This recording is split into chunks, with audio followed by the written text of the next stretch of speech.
Check out the new background. Yeah, these are actually really easy to just pump out with ChatGPT. But yeah, I thought we'd try a new background today for the hell of it. So, as we often do, we're going to start by encouraging and massaging the TikTok algorithm a little bit. So we're here to discuss the ethics of abolishing suffering so that nobody has to suffer ever again. And we're doing this with the pro-extinction movement. We're a movement of people coming together, agreeing to work together and take action to put an end to suffering. Unfortunately, we live in a world where people allow the worst suffering, they cause the worst suffering, and essentially innocents are being trapped into this, born into this, forced into this, and end up being imprisoned in a life of pure hell where they're wishing they hadn't been born, they're begging for death, or even if they aren't that aware of, the rationality of what's happening and they can't analyze it like a baby or an animal, right? They're still suffering terribly. So even if they don't, specifically want to not be alive, it's still definitely better off for the vast majority of them to not have to be alive. So it's awful that we're allowing birth, we're allowing life to be forced to exist. We shouldn't have any life being forced into this world ever again. And antinatalism says, we should do this for our own child, but no one else. That's not good enough. We have to help animals with extinction, and we have to help humans go extinct. They're not going to do it voluntarily, so we have to do it for them. They would be better off in the safety of non-existence, and they don't realize that themselves, so we have to do it for them. And it's not just for themselves. They want to survive, they want to keep going, but they're going to do that to their children as well. And the cycle of suffering will just carry on forever. So we have to break the cycle, put an end to this, put life back in the box, basically, and put an end to all of the extreme harm and suffering that it's generating. Okay, we've got someone in the queue. Let's bring them up. Bringing on Oak. Hello, how you doing? Hello, I'm okay. How are you? Yeah, good, thank you. So you're talking about the life. That the life is full of suffering, and everyone is suffering. But by my experience, I see people, a lot of people. I'd say most of people, they enjoy their lives. They don't want to be killed. They want to have children. They want the life to keep going. Yeah, but it's not fair, is it? So, we shouldn't have a system where it's unfair for anyone. So you want to kill everyone because some of us suffer, right? No, it's more that we don't want anyone to be suffering. But you bring suffering to people who want to live. They don't want to die, so you're gonna bring them suffering, stopping But till it's they the die. lesser of two evils, though, right? What's worse, billions of years of suffering, or just stopping that?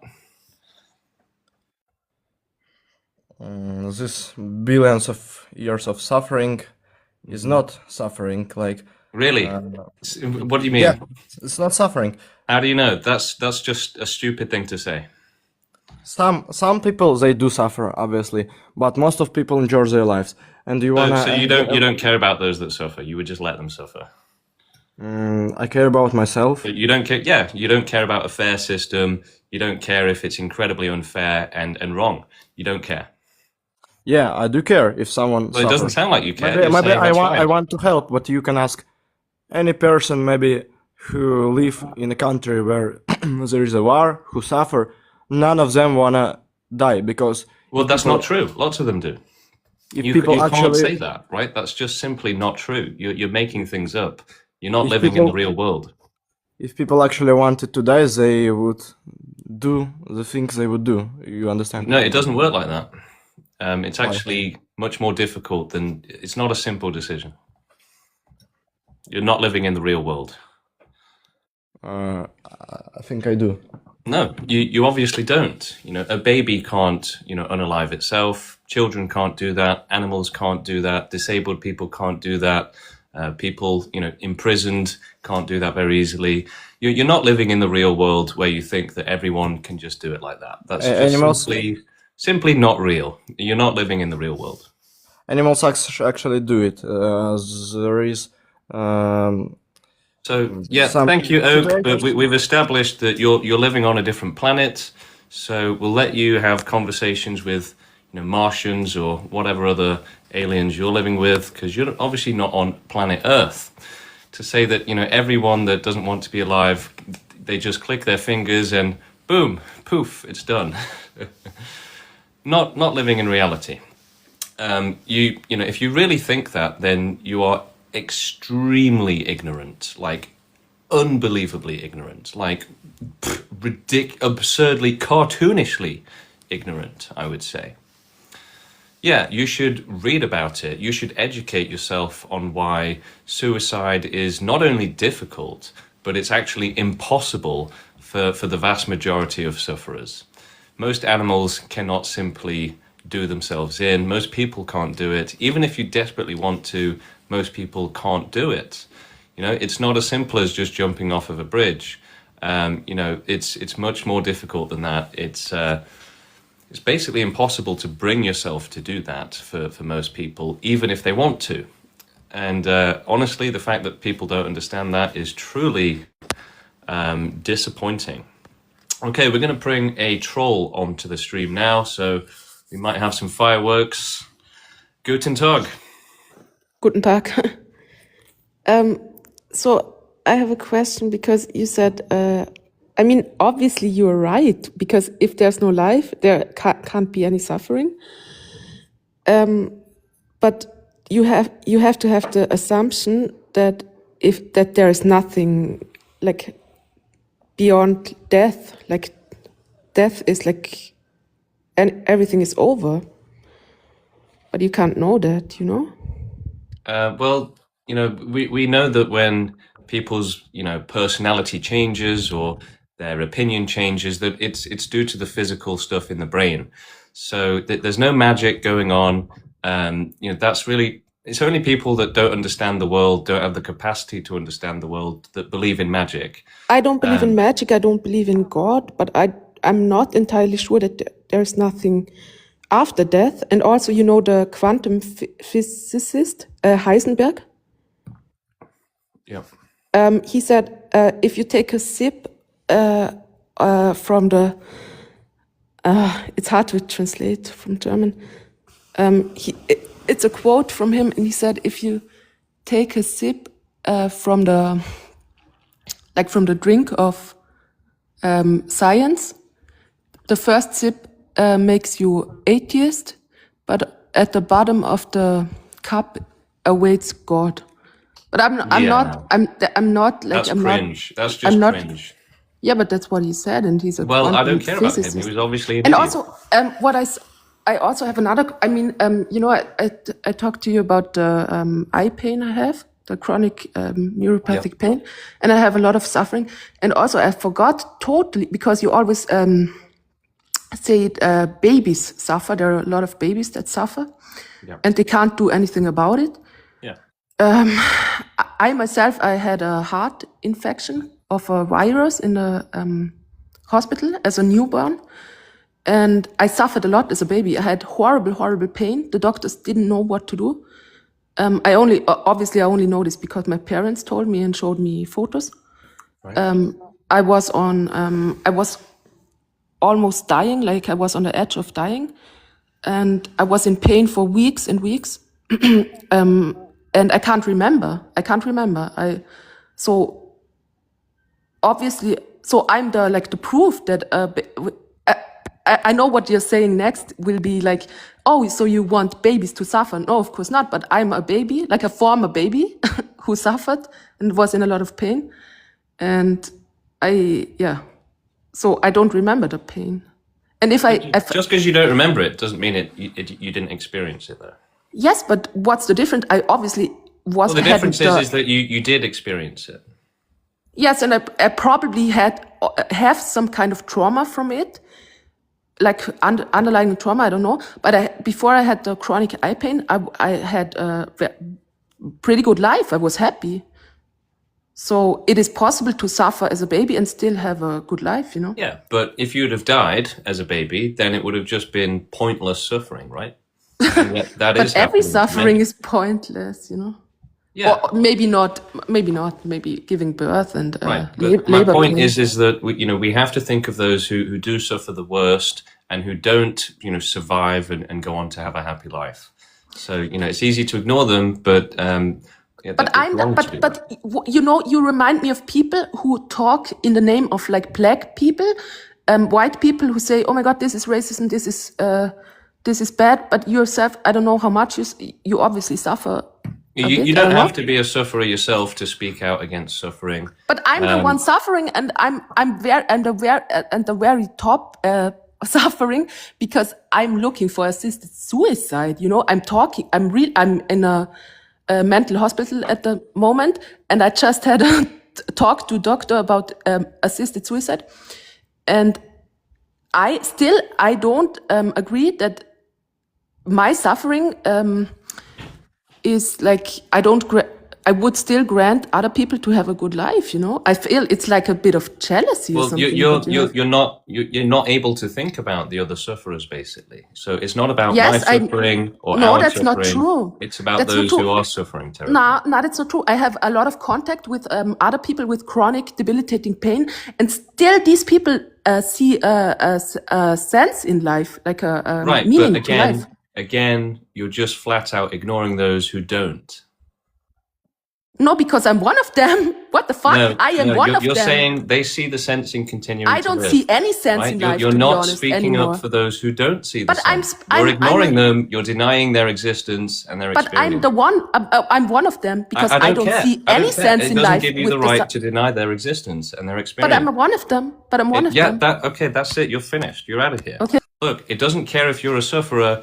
As Steve once said, being a slave doesn't mean that you can say that other people should be slaves. Okay, so, basically she's a privileged sufferer who says, well, my suffering's not that bad, and so I don't think anyone else suffers that badly either, so let them suffer. But no, and then she was saying, well, I'm a sufferer, therefore I can say that their suffering should continue. But again, she was just flat out ignoring all of those who suffer the worst, right? It's just like, so their brain should go to rationally to consider those who suffer the worst, and instead it gets chopped off on the way during the thought process and just goes, nah, it's a bit too dark and negative. Let's go for something nicer. Let's think about those who do want to keep living, right? So they just ignore those who don't want to keep living, right? And yeah, it's sad that they do that, but they all do that basically. And you will see that a million times if you watch this live stream. Every time I debate someone, they will just immediately ignore those who are suffering and say, well, some people are having a great time. So, okay, let's just ignore the sufferers? Let's have an unfair system. That mentality basically allows for infinite unfairness. It says, we should never have a fair system. It should always be unfair. It should always be cruel. We should always allow for, infinite suffering, infinite cruelty. Why should we care about fairness or safety or helping those that actually need it? Right? It's literally the most evil mentality possible. It's an animalistic mentality, and it's what humans evolved to have. Hello, how you doing?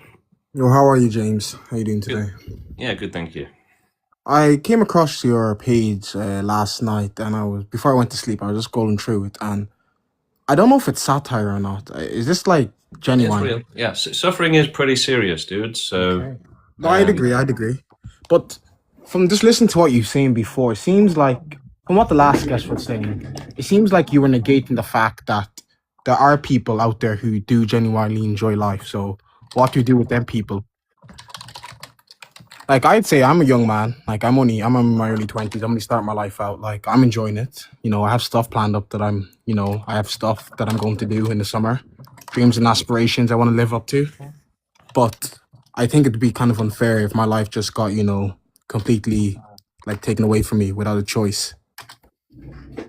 Yeah, but the thing is that unless we do total extinction, there's always going to be unlucky ones who are suffering. So the only way to protect them, to have a fair system, is to have nobody suffering and no possibility of anyone suffering.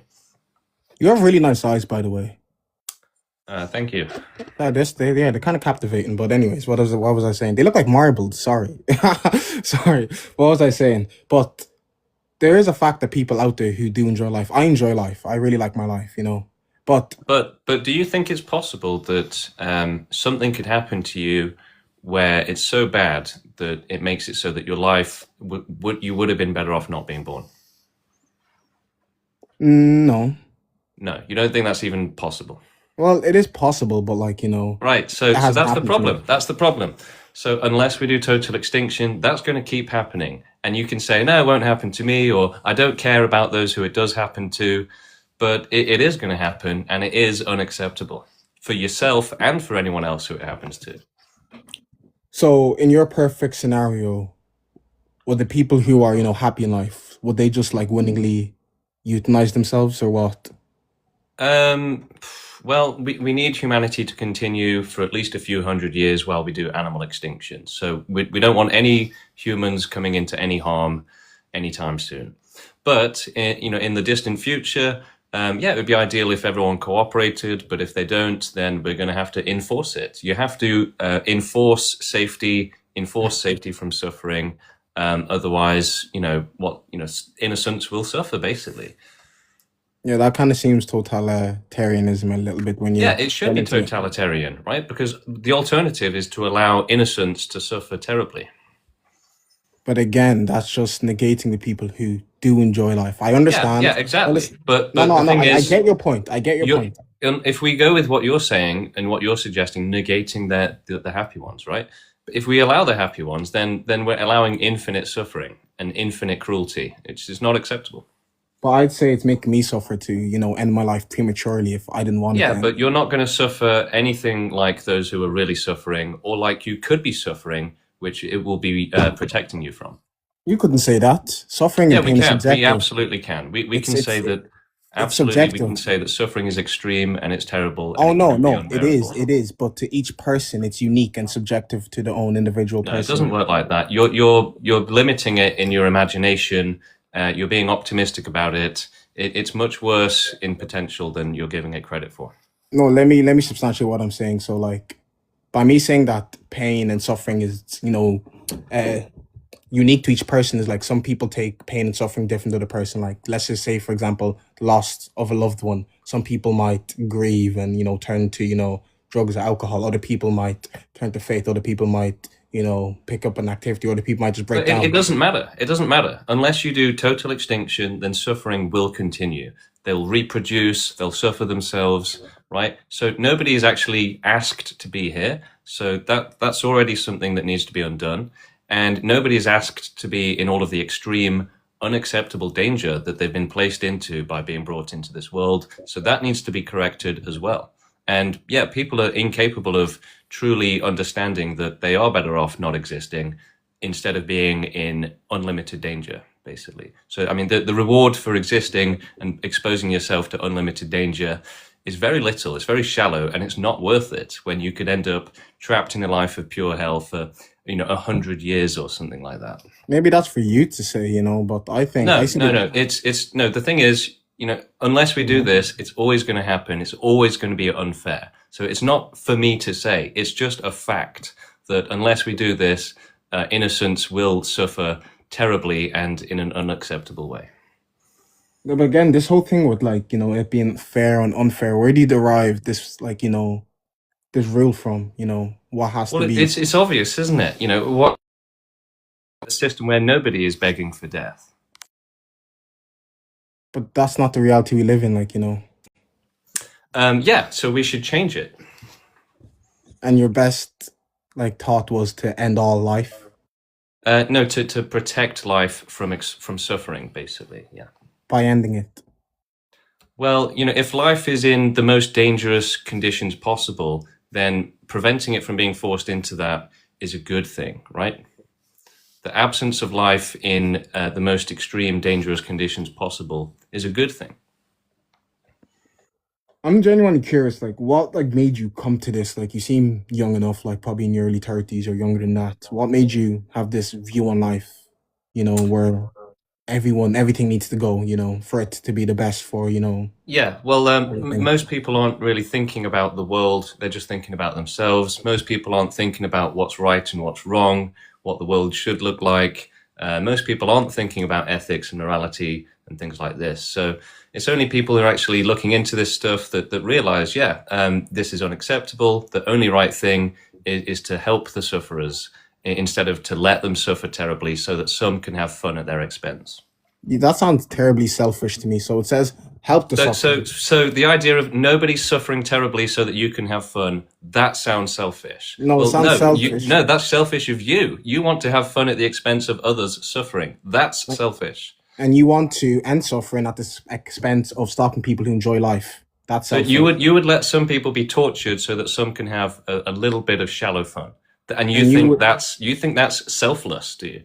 No, I think what you're saying, it's good. You're being a, like, what's called again, a hypocrite. You're saying what No, I'm saying. I think that you just don't care about the sufferers, and you infinitely care about happiness, no matter who gets hurt, basically. No, I think it's unfair. Which is not that- responsible, is it? Let's be No, I think. serious. No, I'll explain where I'm coming from. I think it's unfair that just because some people do unfortunately go through bad things, that everyone has to go because of that unfortunate Well, fact. it's not fair, though, is it? Of course, it's not fair. But how is it even? How the two wrongs? They make it right. Oh, no. So, yeah, it would be fair if no one's suffering, right? It's like nobody should get to play in the playground if someone is bleeding out, right? They should get helped instead, right? You would just ignore someone who's screaming for help and say, I'd well, it's help not them, fair for me obviously. to have to help you because I'm having fun. That's No, your I'd mentality. help. basically. I'd help them, obviously. No, if well, that's you not- wouldn't. You obviously wouldn't, because you're saying we If- should ignore them, and it's not fair because it affects our fun.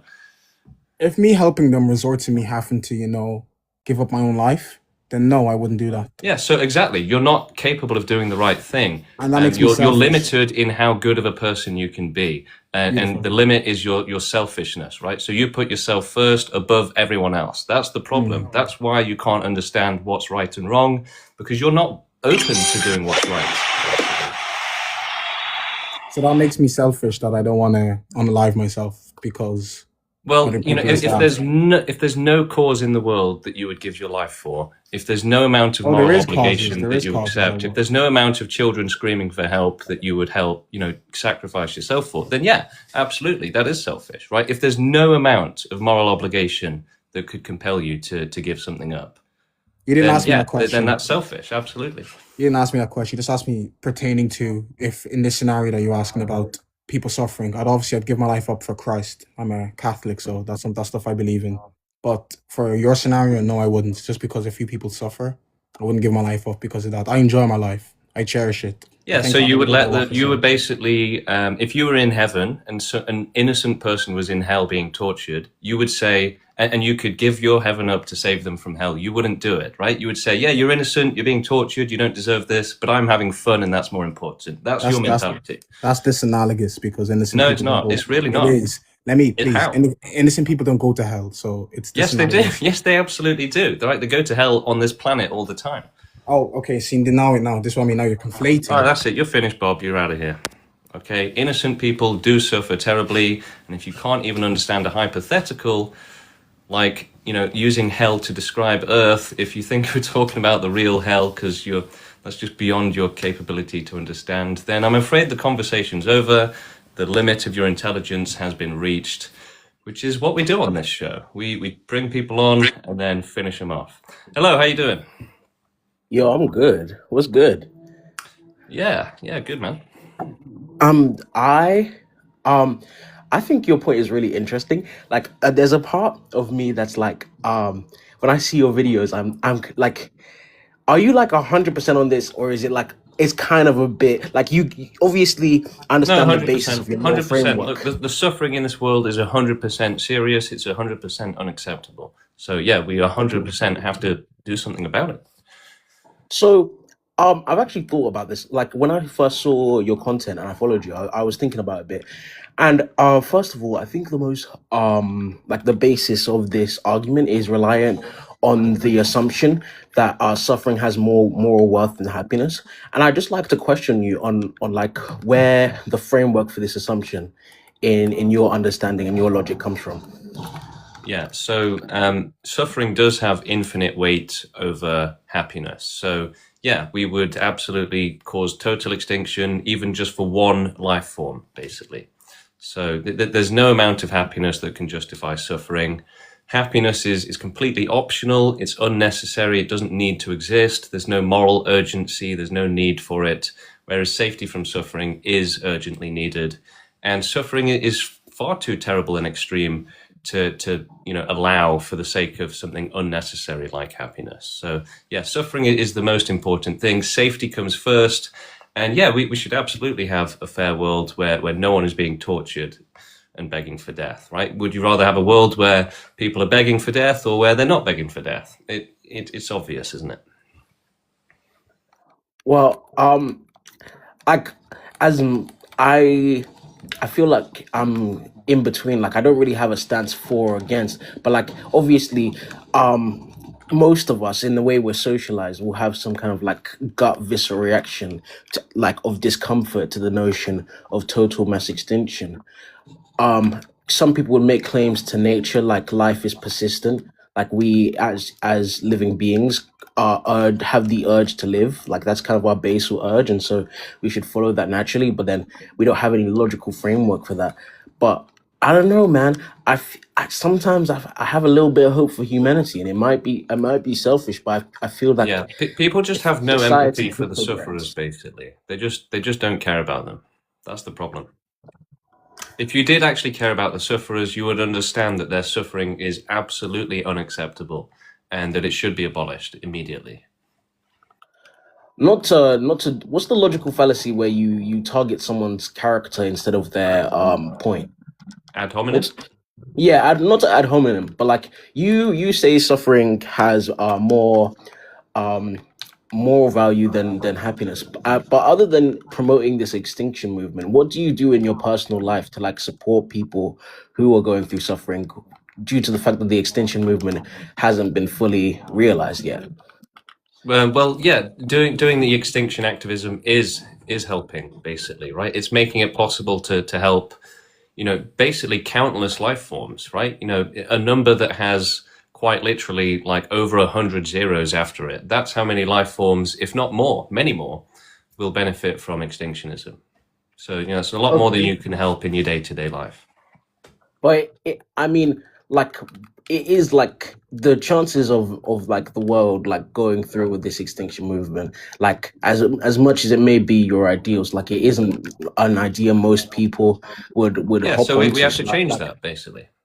yeah, but other than that, like let's imagine, because realistically, I don't see the extinction movement like going forward as like the dominant narrative in our lifetime. So what are the alternatives like Well, in yeah, I what? mean, it might be a multi-generational thing, but we still have to do it anyway, and there is no alternative. Well, I mean, not like an alternative, but like you Well, you can say it might not do happen in our multiple good. lifetime, but it might do, right? So if we don't What fight I'm for it, trying to then there's no say, chance. you can do multiple good things at Like once. what? So Like what? Like what? for example, like giving to charity and stuff, like help. Okay, Like that's an okay, amazing suggestion, right? But it's completely irrelevant and useless, right? It doesn't actually help end suffering.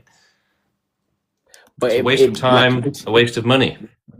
you think charity is a waste of time and money. Compared to abolishing suffering, yeah, it's not doing Yeah, anything but to help like the sufferers. okay, it's like you're imagine. Let me give you a hypothetical, right? You got 100 starving people, right? And you've got one loaf of bread, Yeah, okay, we've and got you give 100 starving one to. people, and then we have like basically infinite victims depending on us, right? So would we help a tiny, tiny minority or virtually infinite sufferers? We're going to go with the bigger number, obviously. It's Yeah, if a much more possible, efficient use of our time. if possible, but is it possible right Yes. now? It doesn't So matter if it's you're gonna possible right now. That's short-sighted thinking, right? That's small-minded thinking. But I'm just saying, there's things me and you can be doing right now to help Yeah, but mitigate I am before. doing it. I'm doing activism to Yeah, abolish all the suffering. you can But for you can infinite also. beings, right? You would say, forget the infinite beings. Let's focus on an old granny that's fine and doesn't really need help. But let's spend, let's just forget it, right? You're advocating for an inefficient use of time. I just think you can do both at once. Like you can Well, be here. you can think that, Carlan, but are you doing it, right? Why don't you lead by example, okay? Don't come up here and give advice that you're not willing to do yourself. That's hypocrisy, okay? So when you start doing extinction activism and it's more effective because you're also helping a grandma down the street, let me know. Okay, let's see who we got next. Cops Corner, hello, how you doing? Hey man, I just want to quickly go over qualifications. Any school experience, philosophy, anything like that by chance? 4-year schools by chance? I just want to quickly get a baseline on qualifications. That's all. Why? That's like an appeal to authority, right? Not necessarily. I mean, granted, Sounds like you it. could use that argument, for instance, with tradesmen. People Well, don't have degrees, instead they go of through that. diving But into it's the important to get a logic and baseline because arguments, it sounds like you're not you're interested. trying to argue a All theoretical right, that's it. concept. You're finished. You're out of here. You're garbage. Okay, let's see who we got next. Bringing on Bugging. Hello, how you doing? Hello, how you doing? Yeah, good, So thank you. I completely agree with everything you say. To be honest, if I'm fairly honest, I feel like you should just life should just be abolished in general. Do you know what I mean? Like, if it just didn't exist and as a fool, there'd be no suffering, no bad events would ever occur, no poverty, no Yeah. animal suffering, literally nothing. No bullying. Literally every problem wouldn't exist if life didn't exist. Pretty much, Preach. and no one would have to go through anything. That's And it. no one would know anything because it would just be like before you were born, and no one would ever experience a single pain. Do you know what I'm saying? Like, That's it. Perfection, right? Perfection. There's yeah. that is what perfection looks like. And you won't No have to such- work a job your whole life you don't enjoy. You won't have to stress a single day. You won't have to worry about paying bills. Nothing, because there is nothing. That's it. It's the perfect way to live. Well said. So, are you going to join the movement? Of course I am. Fantastic. Cool. Join the Discord, start doing activism, start making videos, help us grow the movement. Yeah, I It's think the only way we can change the It's a world. beautiful thing what you're trying to push out there, to be honest, because, like you're saying, like, obviously people are suffering right now as we're speaking. They want to obviously leave their life and blah, blah, blah. But the fact on how the only option to leave this forced existence is you have to do a horrible act. You know what I'm saying?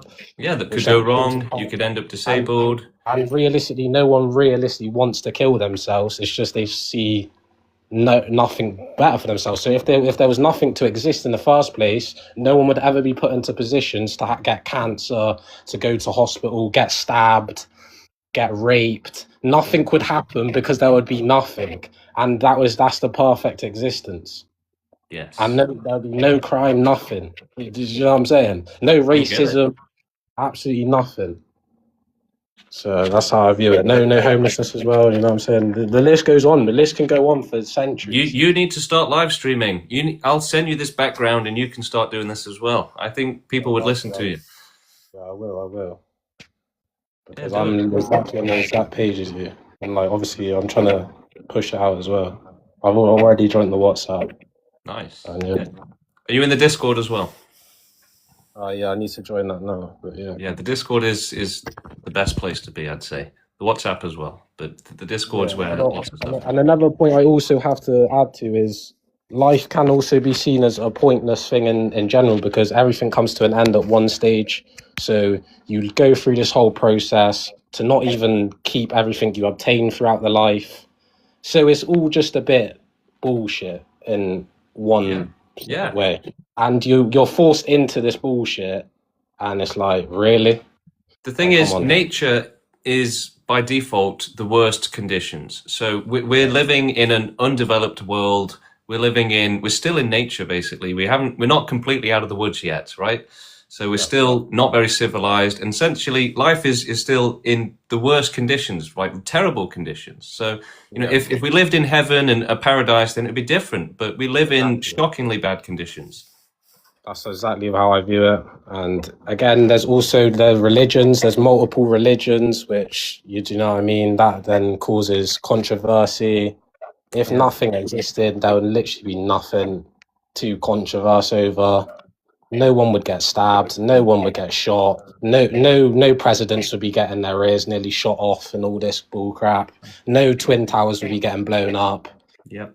You know what I'm saying? Like, nobody would feel insecure. They've got a spot on their face. No one would be dreading to go to work because someone fucking, I don't know, sexually abused them or something. Like, the list just goes on and on and on. There's more bad to life in my eyes than there is good. And I feel like bringing someone into this, viewing as you live through it and you witness all the tragedies that come through with it, why would you want to bring more life into this tragedy? So you're putting your loved one, your birth, you know what I'm saying, into that tragedy. It makes no sense to me, to be honest, when you're putting them into an unsafe environment where they can possibly go out in the street all night, experience extreme pain, break their leg. Doesn't matter what they do. Get murdered. Kids literally play in the skate park, blah, blah, blah, fall off their scooter, break their leg. No one will come help them. Probably kids will laugh at them. And it's just, if they didn't exist, that risk wouldn't exist. And pain is a serious thing because it's fucking painful. Like, no one wants to experience pain. And with forced existence, you're forced into pain no matter what situation. You're going to experience pain no matter what throughout your whole life. You're actually in unlimited danger, right? The pain can be 1,000,000 out of 10 potentially, right? Depends how unlucky you are.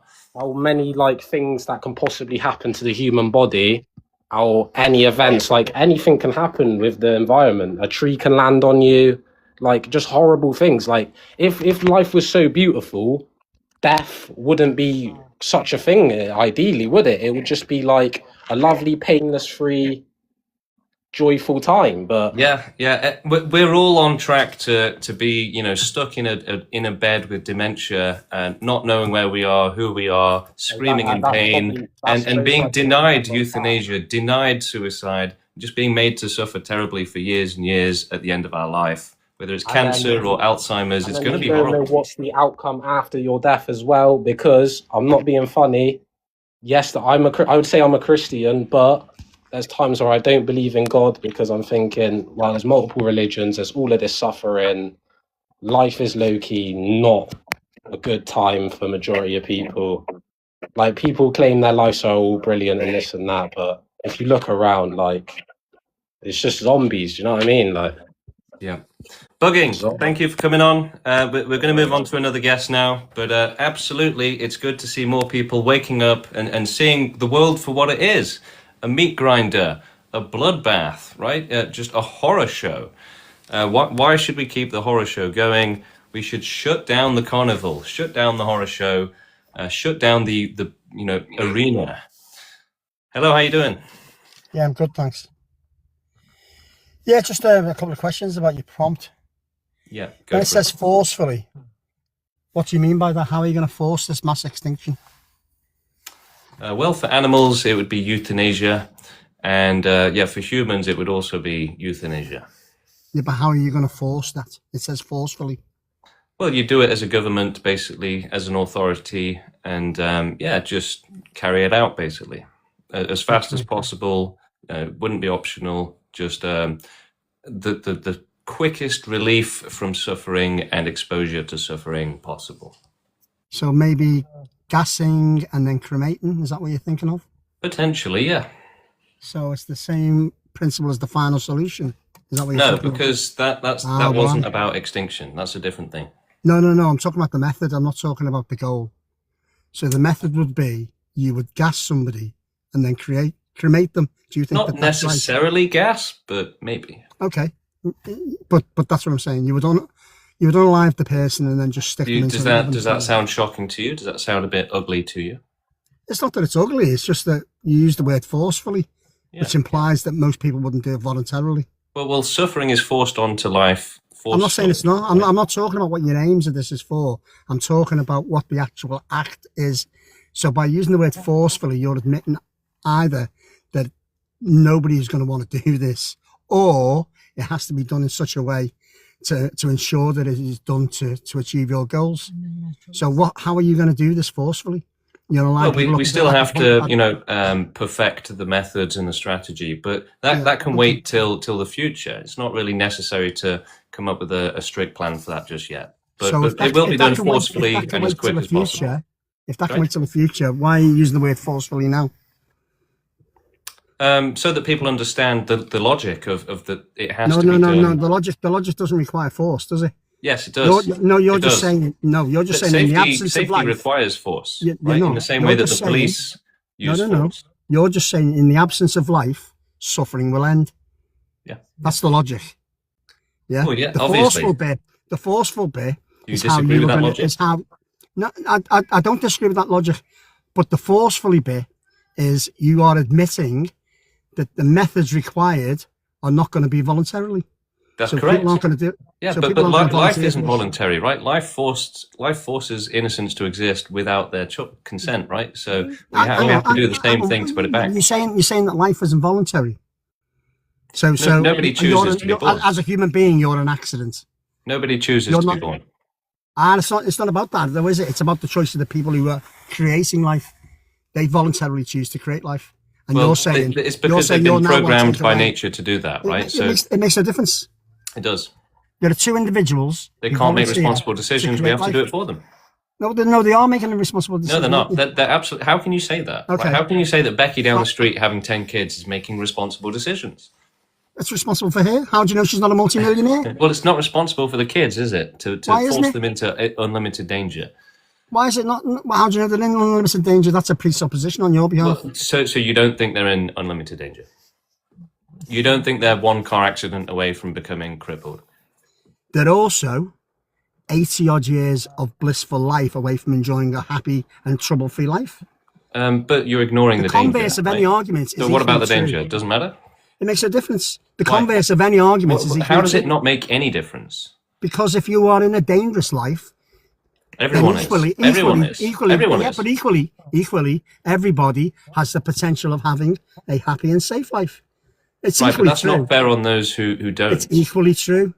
Yeah, but to unalive everybody just because somebody doesn't have a safe life is, again, not fair on the people that do have a safe life. Well, it is fair, though, because... But it's not, though, is it? Well, yeah, because safety comes first. So fairness means... no, it doesn't. Mike, fairness means no one is suffering. That's what fairness means, right? No, it doesn't. That's your fairness doesn't mean some are tortured and some are happy. That's the opposite of fairness. Well, fairness means everybody gets what they want. Is that correct? No, that's not how it works. Mike. Right. So if somebody is living a happy and healthy life and does so all through their lifetime... So you think a world where some are begging for death and some aren't you're trying to balance the books. You're trying to say you're balancing the books. But Mike, let me ask you a question. Do you think it's fair for someone to be forced to exist when they didn't want to and then to be tortured for their entire life? Do you think that's a fair thing to happen? Who does that? How many times does that happen to somebody in reality? Very often. Very No. Compared to people being born and just living an ordinary happy So it doesn't life. matter. It doesn't matter how much they suffer. I didn't say that, did I? I'm saying. Does it matter? Does it matter how much they suffer? So what does it matter then, Mike? So have you been tortured all your life? Mike, I'm asking you a question. Have you been tortured all your life? This is your final chance before I kick you out, okay? Oh, just before I go. All right. Well, if you're not going to debate honestly and you're going to just evade questions, just over and over again, right? Then yeah, you're finished. All right. Let's see who else we got. Look, people are scared of certain questions because they know that they can't answer them, and then they just start talking nonsense, evading the question. At that point, you're done. I literally said, are you going to answer the question or not? And he said no. So you can't say he wasn't given every chance there. Okay, moving on to Tissa. Hello, how you doing? Yo, so yeah, I'm doing good. What about you? Yeah, good, thank you. Yeah. Let me sit down a little. Forcefully causing total extinction is the only right thing to do because it ends all suffering. Well, if you forcefully cause total extinction. It will end all suffering, I agree. Yes. But don't you agree that's the price you pay for life? No. That's what according to who? The Bible or something? No, I'm an atheist. It sounds like you're religious. I'm not religious, but like, if you're born at a certain point, you know you're going to suffer in life, but that's the price you have to pay, right? But, you know, for example, you get babies that are born and then tortured to death, right? Would you say there's a balance there? No, but... Right, so how is that fair on them? Life. How is that That's fair just on them? life.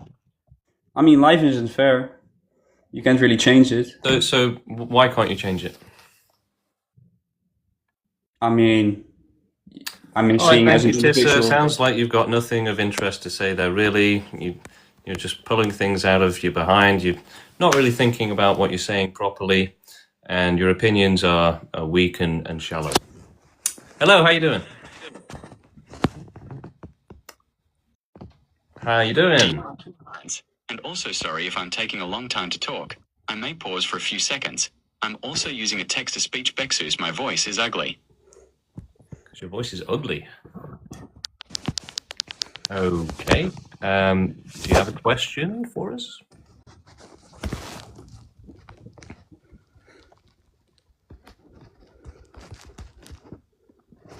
Are you typing? Do you like your parents? Well, I appreciate the question, but we tried not to have personal details too much on the show because it distracts. And, you know, people say, James, you should tell us all about yourself. Well, no, you're focusing on the wrong thing, right? We're here for the sufferers. We're here to help them, not to, you know, be a celebrity or something. Hello, how you doing? Yo, what's good? Do you actually believe what you're saying? Yeah, I believe that suffering is terrible and extreme, and it's unacceptable for those who suffer, yeah. So, I mean, this is actually a serious question, which is why didn't you unalive yourself? Because that wouldn't help anyone. So, you're saying, by being alive, you help other people? If you do activism, then yeah. Wait, I just got back from a run, so I'm a little out of breath. But how is it actually fair to the people who have a perfectly normal life? Yeah, because fairness means, yeah, well, you know, if we were to redistribute the wealth in this world and, you know, someone who has nothing, they're homeless, right? That's like saying it's not fair for a billionaire to have some money taken away to help that homeless person, because how is that fair on their happiness of the billionaire, right? It's not fair. So people have this idea that fairness means we should let them suffer and the happy ones should just not even have to help the unlucky ones, right? That's the opposite of fairness. Fairness means no one is suffering. It means those who need help the most get it, basically. A fair world is one where no one is suffering so that others can have fun at their expense. That should be obvious. Yeah, no, I actually do agree with that. I suffer from autism, but I would just never wish that on other people because I'm a normal person. And I think that just because you're doing badly doesn't mean that you should wish badly upon other people. And there's such thing as fairness, but being fair to yourself and being fair to other people is a different kind of thing. And I believe that in a utilitarian world, you wouldn't wish badly upon other people just because of your misfortune. Yeah, this isn't about that. This is about helping the sufferers, basically defending them and saving them from suffering. Well, honestly, I think you're just a way better debater than me. I'm going to be honest. Just kick me. I'm going to be honest. All right. Well, I'll give you a follow. I'll kick you out and move on. But it was a decent conversation. So, feel free to queue up again in the future. And also, join the Discord. Everyone watching should join the conversation on Discord. You can Google search Abolish Suffering Discord, and it'll be the first link. Or you can find the link to our Discord on my TikTok profile, on the bio, or also on our website. The link to the Discord is there as well. Hello, how you doing? Hi, can you hear me? Yes. Do you have any questions? Yeah, I do agree with your point, and but I also have another suggestion. You know how capitalism is the main cause of sufferings? No, it's not. Is The it main not? cause of suffering is nature, basically. Yeah. Most suffering is happening to wild animals in nature, and then human suffering is a tiny minority on this planet, less than 1%. And then human-caused suffering is even smaller than that, right? Most people are suffering because of illnesses, diseases, poverty, and stuff like that, and it's not necessarily because of capitalism. Okay, yeah, that's all I wanted to ask, but yeah, I do understand what you're saying, yeah. But yeah, capitalism is a bad thing, and we should abolish it as well. The pro-extinction movement, our plan is to basically take over the world, start running it ethically, and start abolishing suffering. And while we're doing that, yeah, we would have a fair world for all. We would try and ban war, make a peaceful world, a fair world where the sufferers get priority, and we bring them out of the pits of despair. And it won't be like everyone goes to zero. It'll be more like the billionaires come down a bit, and then the poor ones come over the line of nothingness. So it won't be everyone at zero. It'll be ideally be everyone much happier, much safer once we're running the world, and we're going to try and end all war, right? You can't say there's a single organization in the world right now that's actually trying to create world peace. The United Nations, right, for example, they're doing nothing, right? They're doing effectively nothing if you look into it. They are completely handcuffed by Russia and America. They're completely handicapped. It's not a serious organization. It's more of just maintaining the status quo, really, and maintaining the peace. But there is no peace, right? We need much more extreme and serious solutions. We need to change the world, not just keep it running as it is. Can I join? Yes, let's bring you up. Wasi Impactful. Hello, how you doing? So you believe that there's no consent when someone's birthed? Well, yeah, obviously not.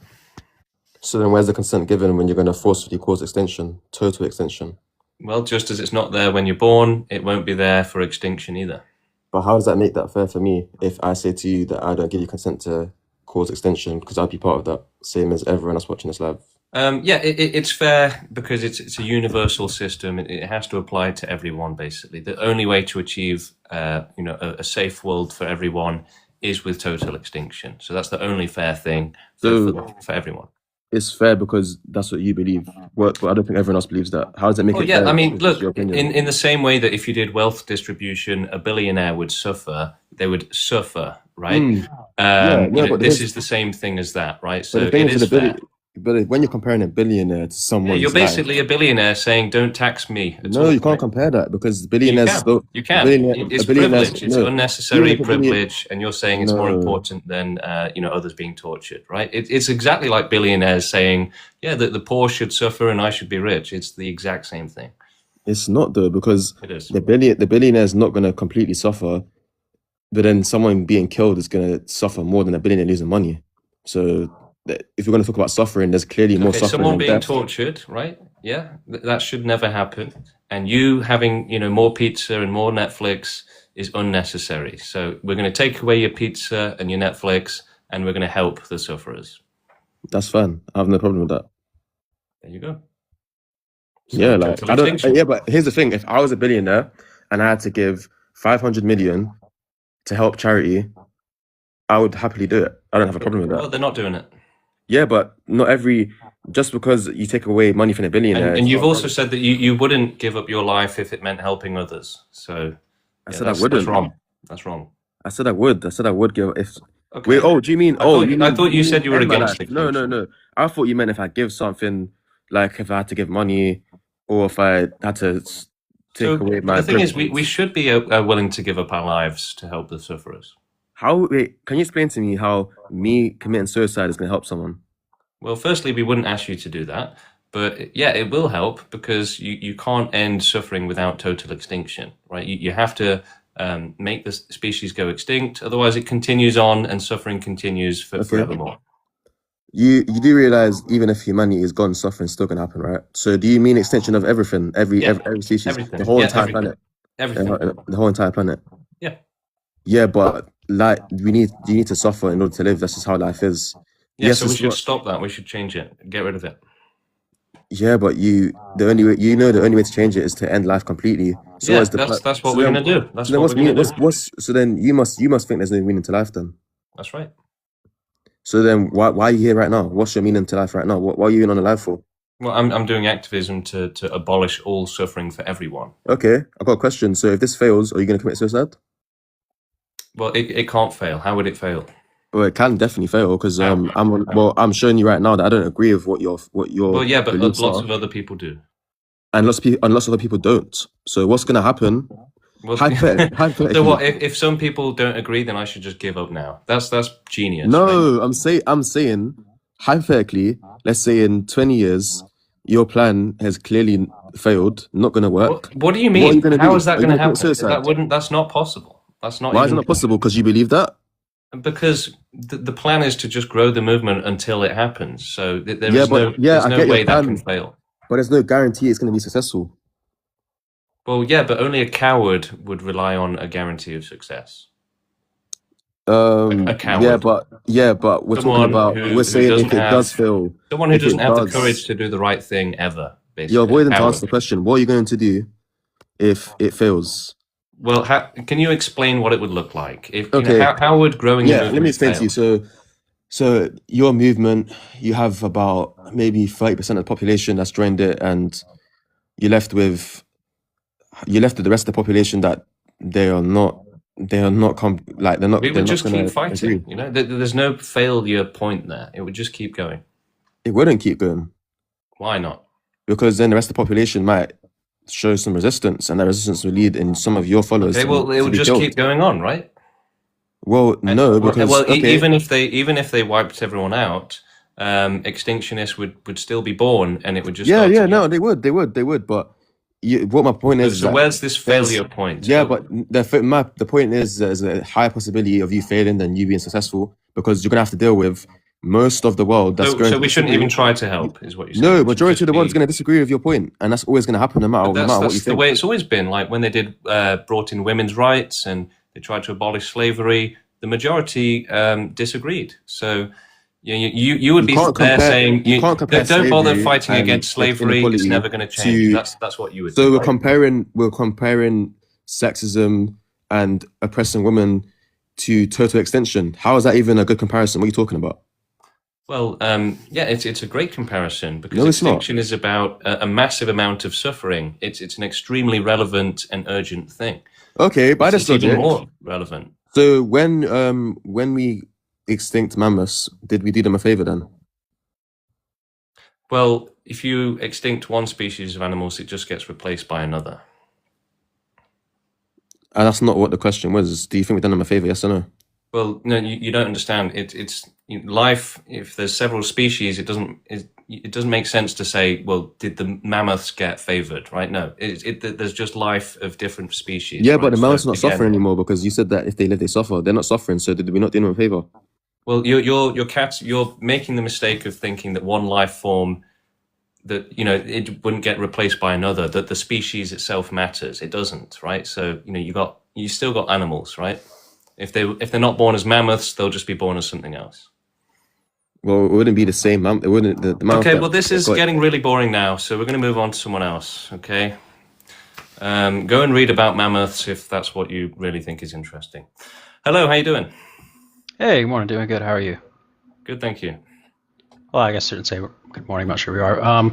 I guess my first question is this farcical or are you genuine?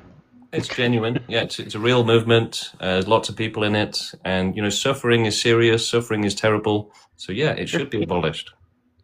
So my question is, why is extinction the conclusion for the aims of ending suffering? Do you view suffering as necessary for life?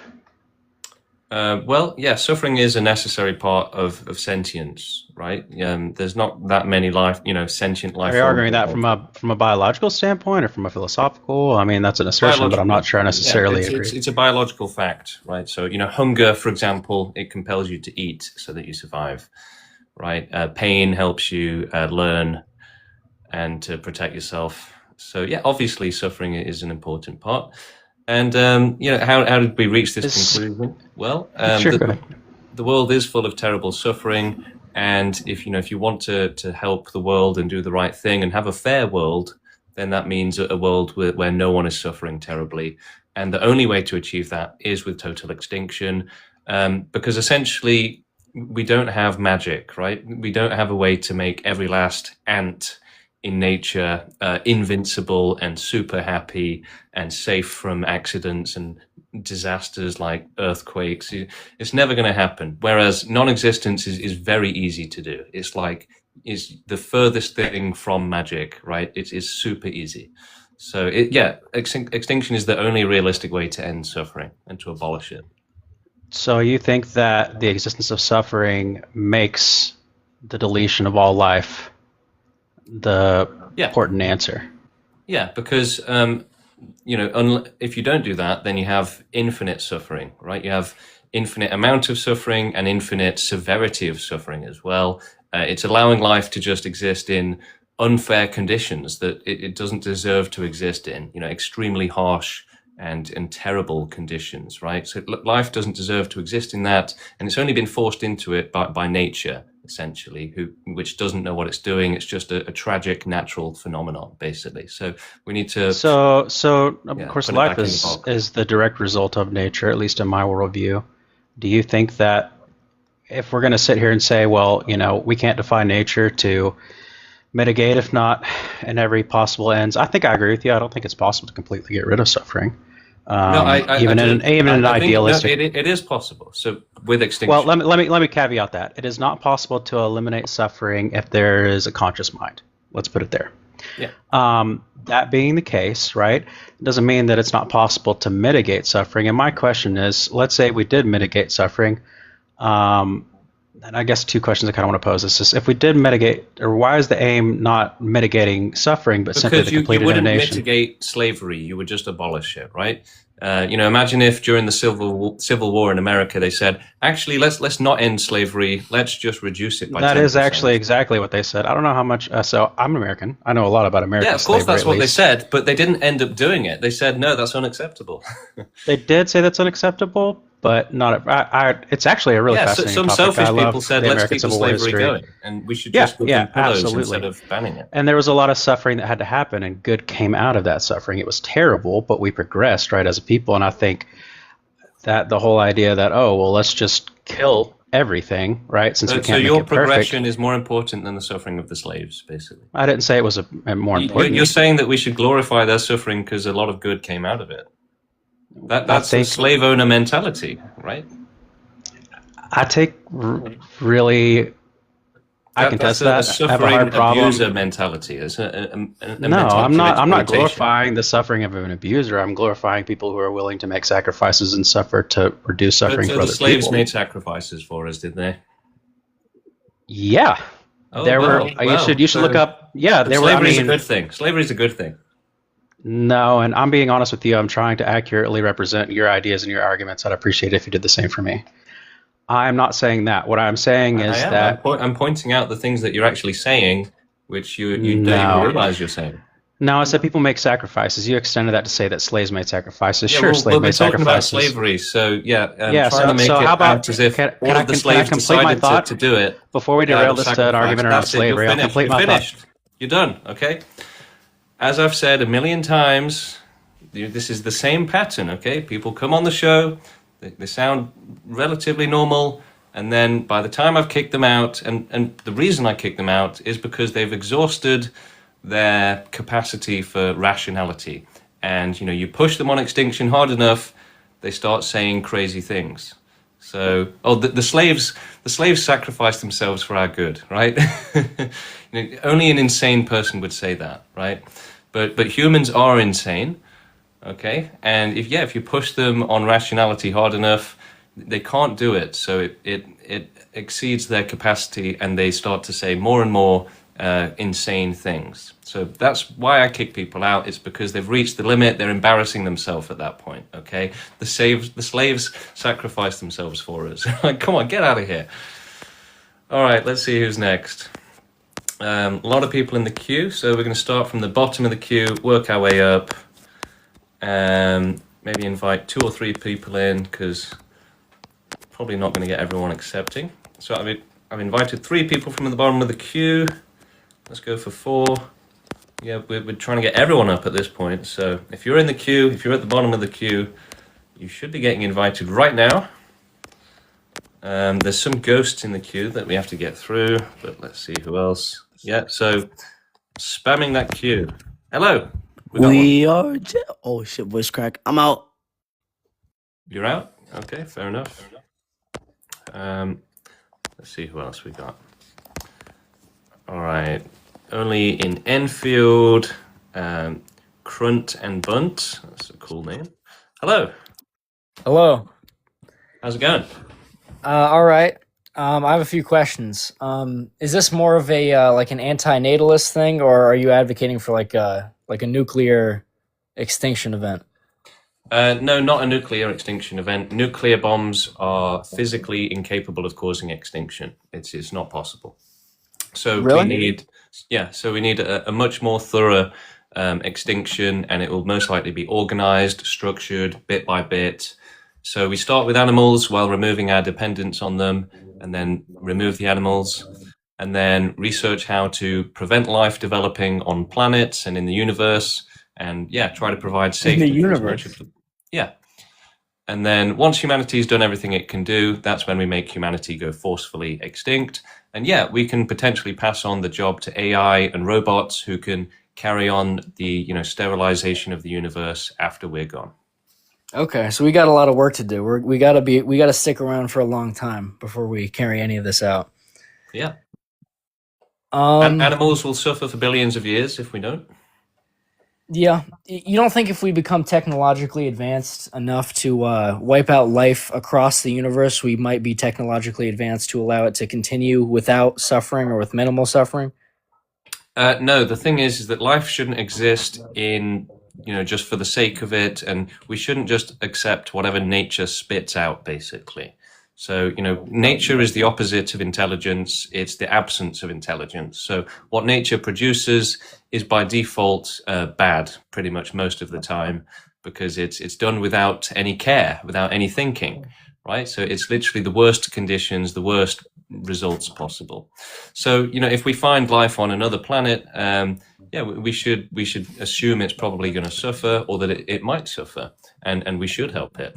And even if we can create certainty of safety and good times for life, then we should optimize the life form itself, not just, again, you wouldn't want to be a cockroach, would you? If everyone around you was having a blast as a human and they're having loads of fun, would you want to be a cockroach when you didn't have to be? Yeah, no. But like even then, you could just mitigate suffering for humans and not require animal life to exist, right? Like if we're that technologically advanced, we don't need to eat meat. Exactly. Or So farm we would animals. still need some sort of extinction for sterilization of the universe to make it so that no life develops and suffers. Sure, but you'd be open to the potential, if we had the Yes. means, to allow humans to continue with no suffering. Yeah. So while we're continuing as humans to reproduce, while we do animal extinction on Earth and try and make an AI that can take over the job and stuff like that, if we can create certainty of safety for humanity, which in our estimation would require essentially omniscience, to have true certainty of safety. So if that ever happens, then sure, humanity can continue. But if it doesn't happen in time, then we would still make humanity go extinct. But the thing is that the AI and robots, if they're continuing the extinction mission for billions of years after we're gone, if they ever manage to create certainty of safety, then they can put new life into it if that's what they deem to be the right thing at the time. All right, I think being able to create certainty of safety for humans, as impossible as it does sound right now, I think that is more likely than interstellar travel that will allow us to wipe out all potential life across the known universe. That would be my guess. Well, either way, we still have to try, right? You know, at the minute, extinction is the only solution for the sufferers. So, we have to focus on extinction for now as our only realistic solution that the sufferers need. All right. Well, this is bizarre, but I'll give you a follow. I plan on watching this in the future. Sweet. I'll follow you back. Thank you for coming on. And yeah, consider checking out our website. The link is on my profile, proextinction.com. Read our manifesto, our FAQ, and join the Discord and the WhatsApp group and join the conversation with us on Discord. And consider becoming an activist. Help us educate people on why life shouldn't exist in unsafe conditions. And the answer is that you'll always have unlimited risk of suffering, right? If you allow life like we do now, then you're saying it doesn't matter if someone suffers terribly, if someone is tortured for their whole life, because you're allowing that, right? You're saying that that's an acceptable part of it. But really, happiness and life existing is unnecessary. It's shallow. It has low moral value. There's no urgent need for life to exist and to be happy. Whereas there is an extreme urgent need for the sufferers to not suffer, to not be tortured, basically. So, yeah, essentially, safety from suffering has infinite value over life existing. With uncertainty of safety and unlucky ones. Here's our place to say. Then you have the audacity to shame on the average man who's happy in his own skin. Some of you ain't. And you're out here looking like copy and paste. You'll never find someone like me. All I've got to do is go outside. What's going on? Plenty of you out there. Why do I? And again, hear, I'm not saying this is why all do I of hear you, someone but it else? seems to be a new age creature, a new modern day that believes beauty is what What the paves the fuck? way. What is going on here? What is happening? Amy clearly having some audio issues there. Something leaked through from another dimension, I think. Okay, moving on. Feel free to join the queue again, but let's move on to some more people. All right, I'm spamming accepts. Let's see who else we got. Hello. How are you? I'm good. How are you? I'm good too. Our last question, last conversation, we stopped where I wanted to explain my point regarding the opioid. So my point was that usually the depressed people they think that life is bad by default. When they take an opioid, they can see that life is totally beautiful and totally different, and they start thinking, oh my god, this life, I want to live forever in that way. So that was my point. Drugs feel good temporarily, yes. Yeah, if we can reach that point where everyone on the earth Is a drug addict.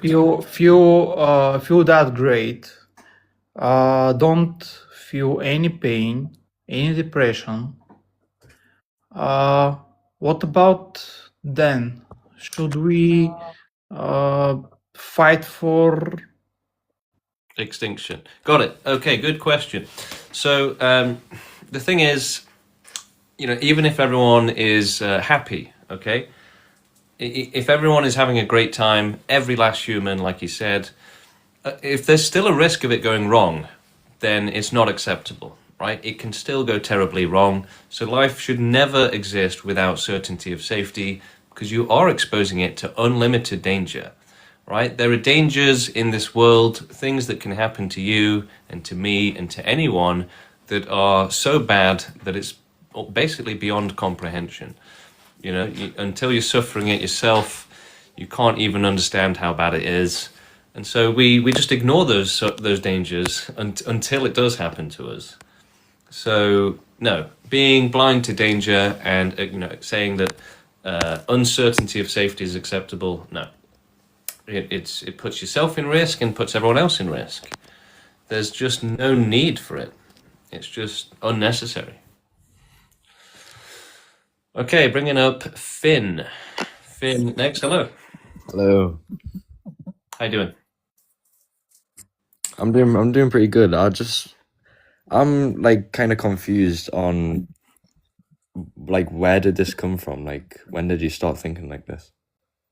Well, I joined the movement a year ago after they, approached me and explained it.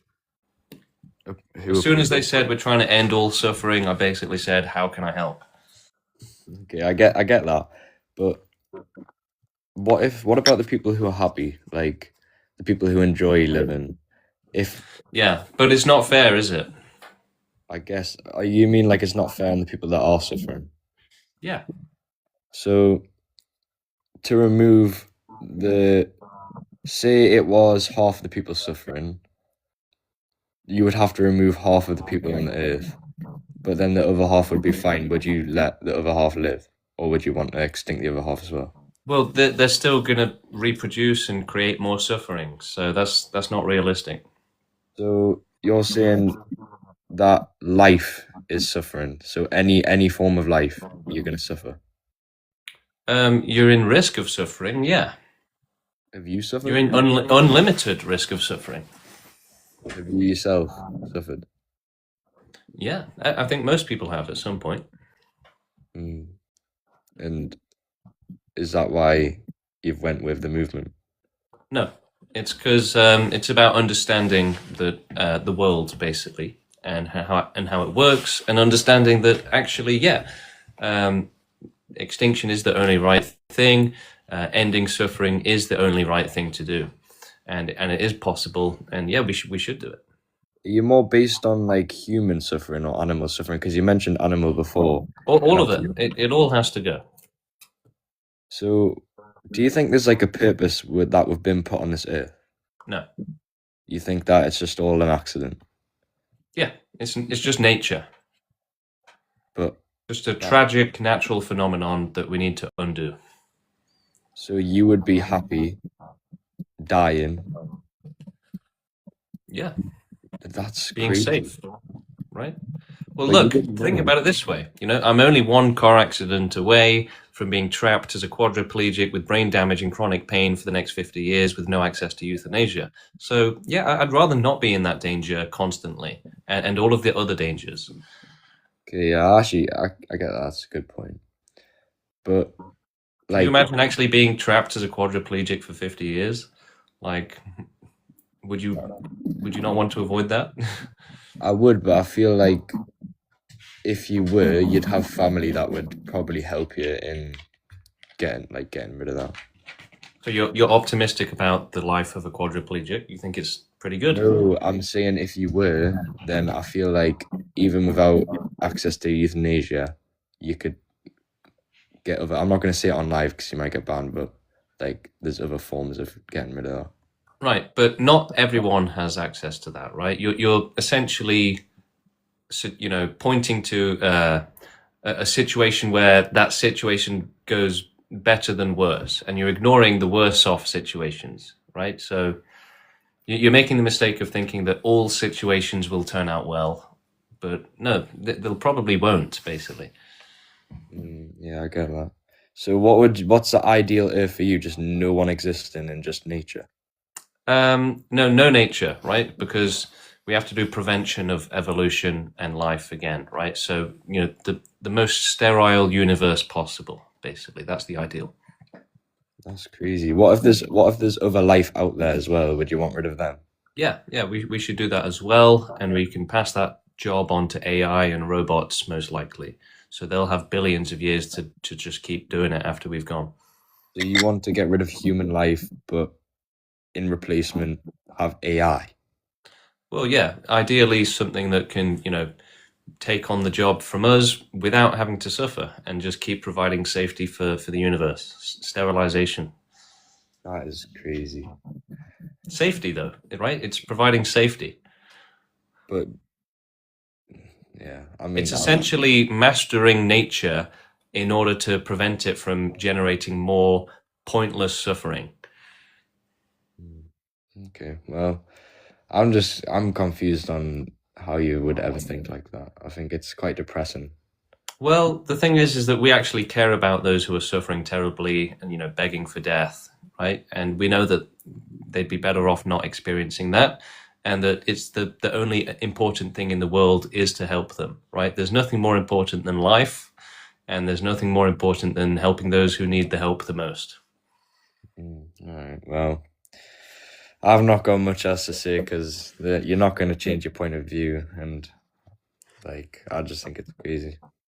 All right, thank you, Finn, for coming on. Thank you for your questions.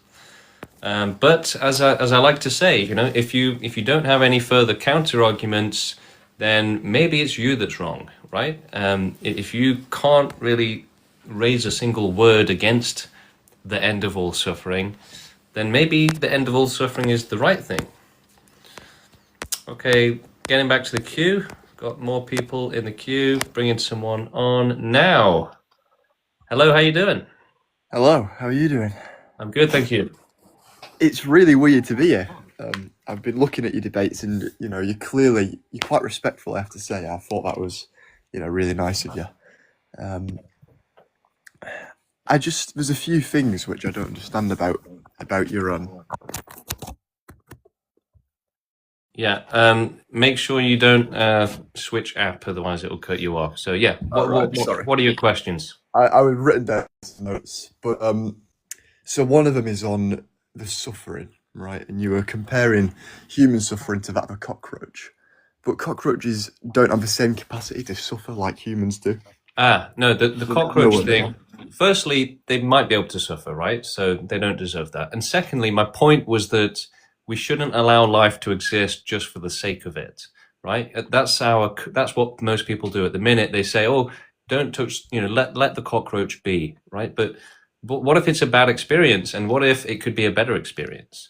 So extinctionism is about optimizing conditions for life, meaning that nothing should exist in imperfect conditions. And being a cockroach is not exactly an ideal situation. So if you want life to exist, it should be capable of fully enjoying life and being intelligently capable of enjoying life. But so most animals can't really have a fulfilling experience anyway, is the point. And yeah, there's no point in them existing. I see. I mean, so it's a lovely idea in theory, I think. I mean, I don't agree with killing everyone or everything. I think life's beautiful, but ending suffering, yeah, that's a great idea. I'd love for all suffering to be ended. However, in practice, I just don't think it would ever work. I mean, no one is going to agree to do it. Well, lots of people agree. Lots of people agree. But how many people do you need to agree in order to wipe out all life? You'd need millions, if not billions, of people to agree. Well, we'll find out, won't we? I mean, I suppose I might bite my words or eat my words in 1,000 years or something. But I don't think it's any. The movement is growing every day. It's growing around the world every day. But I don't think it's what humans have inherently in their hearts. Yeah, so we have to change that. I see. I mean, but even though, sort of logically, yeah, ending suffering is the best idea. Just upon hearing that, there's immediately this knee-jerk reaction where you're like, "Oh God, I don't want to kill everyone." Yeah, because most people are gonna, try and browbeat you into thinking that it's bad, but actually, it is the right thing to do. You shouldn't have life existing in the worst conditions possible. It's not fair. It's essentially Earth is effectively hell, and only the very lucky ones are enjoying it, and they're saying, "Let the suffering continue."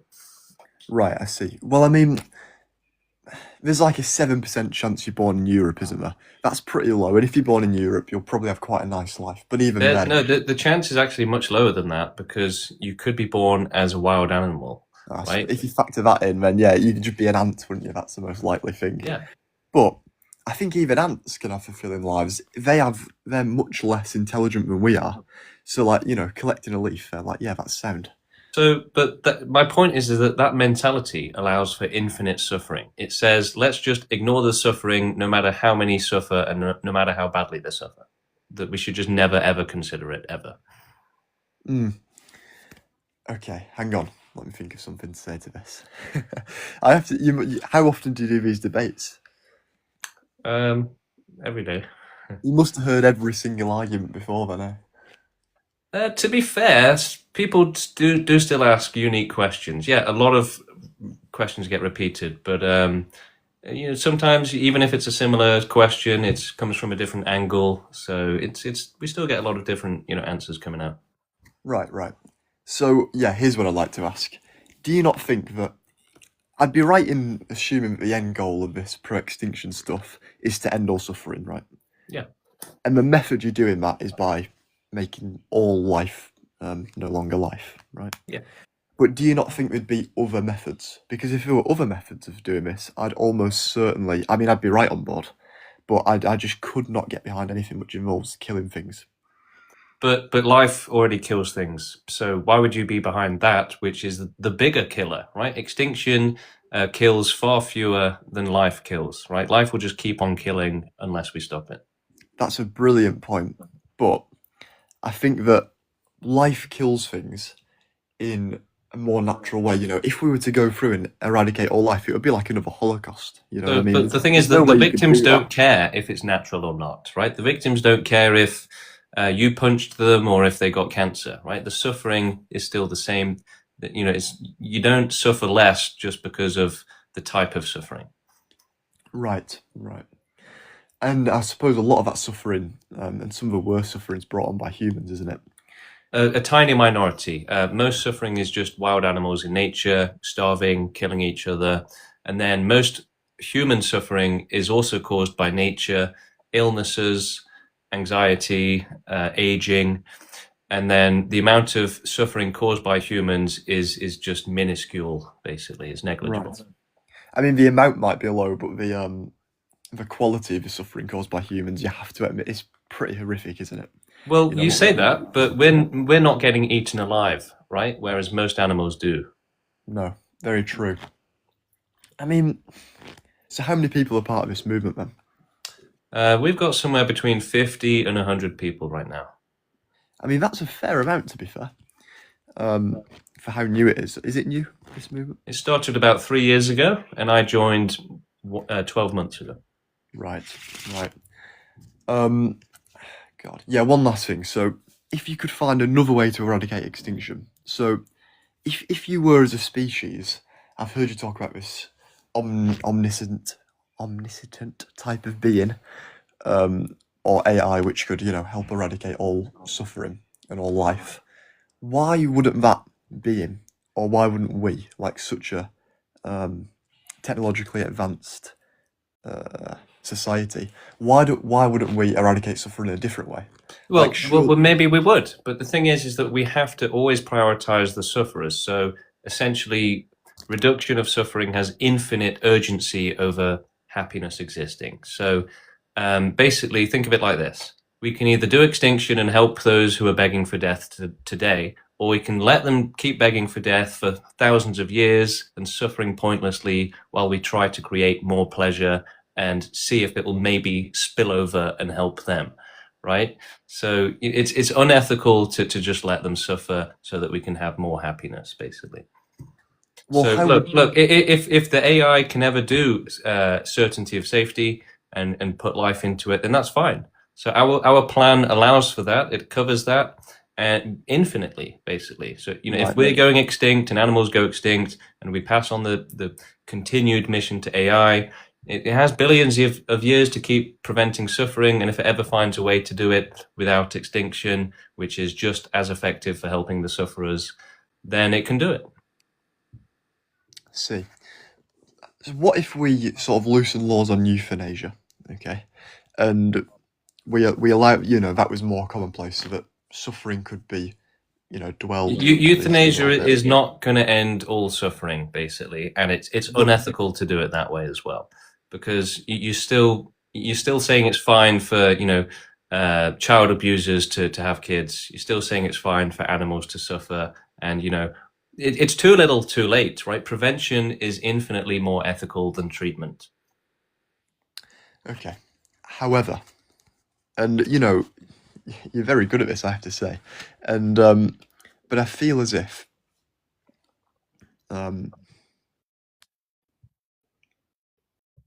sorry. Okay. The thing is, most people don't empathize with the sufferers. They just ignore them. They don't care about them. Their value is essentially zero if it gets in the way of pleasure. Right. Yeah. Sorry. This is what I was thinking of. 1,000 years ago. So how long would it take to do this extinction thing? Just quickly. Like how long? 1,000,000 years? Well, no. 1,000 years? It could take. It might happen in our lifetimes.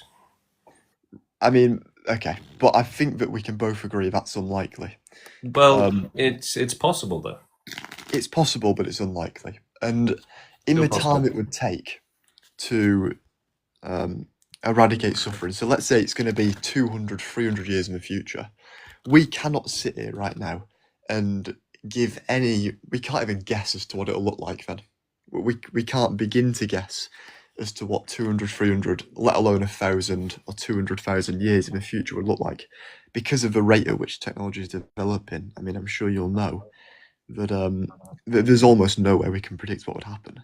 So I don't think the movement is based on anything that's logical, really. Well, why not? I mean, like I said, if no one's trying, then there's a zero chance of it happening, right? That doesn't make any sense. And it doesn't seem realistic that wild animals should continue to exist and to suffer terribly, and that's going to change. Like I said, life shouldn't exist just the way it is, right? We shouldn't just accept whatever nature spits out. They are having inferior lives, right? Animals are not capable of having extremely fulfilling lives, not as fulfilling as humans. That's just a fact. So they're always going to require extinction. It's never going to go away. This is never going to change. Basically, we have to keep pushing the zero tolerance policy on suffering and lives in unsafe conditions, imperfect conditions. We have to keep pushing for higher standards for life. Absolutely. And we can't just ignore that and leave the sufferers to rot and focus on pleasure. That would be incredibly unethical. Right, and you'd be fine with yourself and everyone you know dying? Yeah. Really? Well, they'd be safe from suffering. So yeah, being alive is an infinitely bad thing, right? It's not a good thing for you. Well, I mean, I disagree entirely there.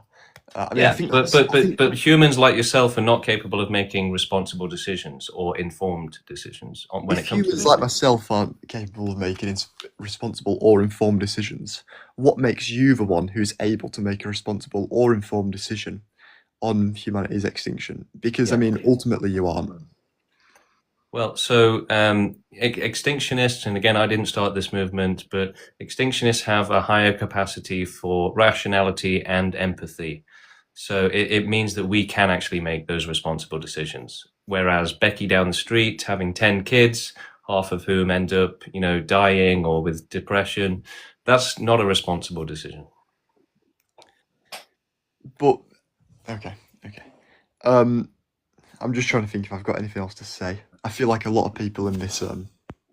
But equally, if you're not doing any activism yourself, then you're not making responsible decisions either, right? So extinctionists are people who are saying, we are committing our lives and our entire lives, we're willing to give up our lives to do the right thing for the world and to try and make it better and to improve it. And so, yeah, that means that we have a responsibility, an obligation to do it correctly and to think it through and to make sure that we're doing the right thing and to check what is the right thing. Whereas most people are not doing that. They're just sat at home watching Netflix and saying, it's fine, let Epstein run the world, let Trump run the world, I can't be bothered. Right. What I was going to say, actually, just finally, I've got a question and a statement. So the statement is, Jesus Christ, how's this all just fallen out of my head? I'll ask the question first. What's your educational background? I've seen that in the chat, and it's good question. I have a first-class degree in languages from university. Really. Are you fluent in any other languages? Spanish and Portuguese. Where'd you go to uni? Nottingham. There we are. It's quite nice over there. Okay. So, what was it I wanted to say? God, I've forgotten now. I'll probably if I remember, I'll get back into the queue. But I'll let someone else debate it. Yeah, it was good talking to you, mate. Yeah, you too. Thank you for coming on.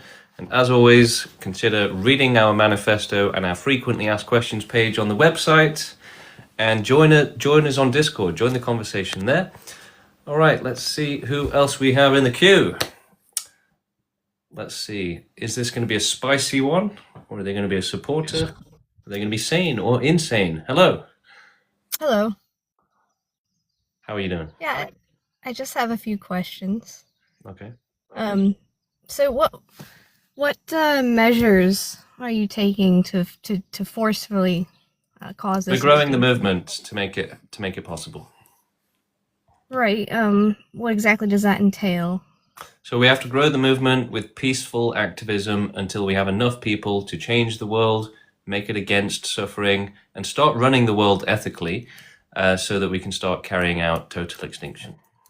So does it become, when you get to the step of carrying out the extinction, does it become, I guess, non-peaceful at that point? Well, euthanasia is an ethical thing. It's a responsible thing. And yeah, it might be against consent, but euthanasia often is against consent anyway. So it wouldn't be peaceful at that point. Well, it will be more peaceful than life itself, basically. Okay. Let's see. And for the sufferers, it will be relief, right? They need it. So if in the meantime, while you're trying to gather this force of joiners or whatever, yeah, do you believe in trying to minimize the suffering? No, that would be an inefficient use of our time. We have basically infinite victims counting on us to do this. So it would be inefficient to do anything else, basically, that can help a tiny number compared to a massive number. So then, I mean, in the process of doing this, don't you think that you could be creating more suffering as you're trying to, coerce people or convince people? Well, it's still the lesser of two evils, right? Any suffering we cause is going to be nothing compared to what we're preventing. Okay. It's like you wouldn't, tell a police officer, you can't tackle a criminal. It will make them suffer, right? So yeah, you have to enforce what's right. You have to enforce safety. I mean, do you think, though, that there's a possibility that you would never be able to achieve sufficient numbers to move on to the euthanasia portion? And so in the long run... Yeah, I mean, anything's possible, but we still have to try our best. So, but then in the long run, you might just be creating more suffering without Not realistically, no. Yeah. And I heard you mention earlier that, it would be good when everything is gone, or it would be, a relief, but I'm wondering, it's sort of like if a tree falls in the forest, does it make a sound? Like, who or what would be left to If a child gets abused and you don't see it, does it still scream? I would say yes. Well, if there's still a child there, but if there's no child there and no one to scream or hear the scream, then it's perfect. There's no suffering. It's perfection. No suffering. But it's not perfection either, because there is nothing. You can have perfection or good without something. You can. Yeah, you can. You can say, look, there's no suffering here. Perfect. But there is no you. There's no one to perceive. Yeah, you don't need that. That's unnecessary. We don't need it. I'm not sure that makes any sense. So you don't think euthanasia makes sense? When a cat or a dog is screaming in pain and it gets euthanized, you don't think that makes any sense? No. I'm on board with. I can understand that. Okay, so it's the same thing. It's the same thing. But there's still somebody left to There doesn't need to be. When a dog gets euthanized, it doesn't matter if someone else is around to watch it. That's just ridiculous. I mean, what is the goal then, though? To end suffering. You don't care about the sufferers? You don't think we should help them? No, I see what you're saying. I'm just saying... Well, that doesn't seem to be your priority. You seem to care that, just let them suffer. Basically, someone has to exist, even if they're suffering. Why? No. I'm not saying that it has to. I'm just saying that in order to have some sort of value upon whether it's good or not, when there has to be It just doesn't work like that. You just abolish suffering and that's it. I don't know. All right. Well, stick around and keep watching and learn a bit more. Maybe watch some of my videos or read the website. There's great explanations on the website. Everyone can learn a lot from reading it. All right. Let's see if Amy wants to join again. Maybe they've fixed their cybersecurity. No longer being hacked. I honestly think you intimidate a lot of people. Good. Do you think that? Not really. I mean, intimidate how? Like, Cora gets intimidated by me, but she's like, she's very fragile. I'm not. I just think like the eyes and the nose and stuff. It's just like my really drawing. My nose is scaring you. No, stop it. I didn't say scaring, did I? Should I hide my nose? And the eyes as well. Like, does everyone agree? I'm pretty sure they do this from now on? Yeah, honestly, it's going down and it's going down. It's going down. The views are going down. The views are going up. Okay, I'm going to go now. All right. Thank you, Amy. Thank you for joining us. And I'm sorry if I scare you. Maybe I should star in a horror or something. Extinction now. We're coming to get you. That'd be cool, right? Why not? Okay, let's see who we've got next. But yeah, what do you think, chat? Do I look like, if you saw me in a dark alleyway and you saw this nose, would you be terrified? Would you say, extinction now, please save me from this nose? Hello, how you doing? Hello, I'm good. Do you hear me? Yeah, good, thank you. Good. Hi. So, I saw the prompt, and this is sort of my response. First of all, my name's Donnie. Nice to meet you. Nice to meet you. Have you heard? You probably haven't heard this. There's an Arabic phrase that goes when an individual wants to can you say die on TikTok now? Maybe, probably. Wants to unalive. They jump off a bridge, but they find themselves swimming towards the surface of the water. Why? Because they want something in themselves to die, but not them. Whether that be addiction or depression or something. Well, I don't think you can generalize like that. I think for a lot of people, they still want to do it, but they're just too scared to do it. So you shouldn't mistake fear and uncertainty and confusion with a fully rational decision. I see. My question is, have you ever had a loss in your life? Yeah. Can you tell me a bit about it? Yeah, my grandma passed away Oh, how long ago? a couple of years now. Oh, so how exactly might have you not react or respond? How did it impact you, might I ask? Well, I mean, it's a bit personal. It's okay. I'd rather we sort of discuss like just if you want to make a point, you can do it without making it personal. Because I'm very curious. How do you ever compare your grief to, or associate your grief, or interlink your grief with your ideology, with the prompt you have? No. Very interesting. Because this is the first time this is the first time I saw this ideology here. And I'd say sort of your prompt definitely gave me a new window to a perspective that I'm still sort of exploring because it's fairly new. Yeah, most people just don't have empathy for the sufferers in this world. They have discriminatory empathy. So they only really have empathy for themselves, and then there's a little bit left over for their close family. But anyone else, they just simply don't care. But that's because they evolved to be that way. People evolved, unfortunately, to be small-minded, to have a very small view of the world. And this allows for infinite suffering because it's going on out there, right? And so as long as people keep having a small view of the world and to not care about what's happening out there, then the world is always going to be terrible, right? There's always just going to be infinite suffering out there because no one cares. So as humanity is advanced and our technology is advanced, society, our ethics and morality are also advancing, right? People are starting to think more about how we treat animals and children. And so, the evolution of this planet has basically been one of maximum acceptance of suffering when we were animals. And, we were killing animals and eating them alive. And then, people are starting to think about antinatalism and veganism, and they're starting to think, maybe suffering is bad.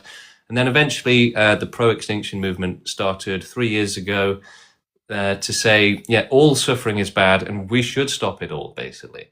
Before that, there was ethylism, but ethylism says that, life is bad, but it says that we shouldn't do anything about it. So we're the next step, basically, that says we should do something about it.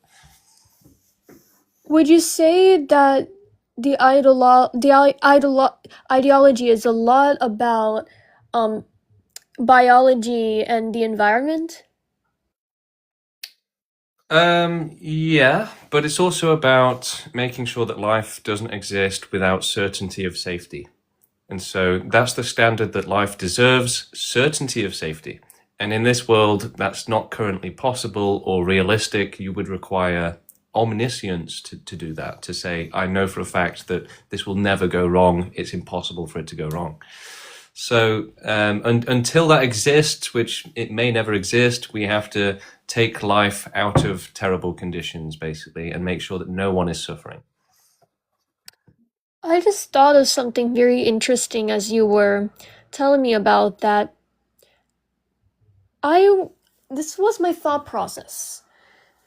For a lot of people, they just think for no suffering, everyone must not exist. There must be extinction. And my response to the suffering in the world, the oppression,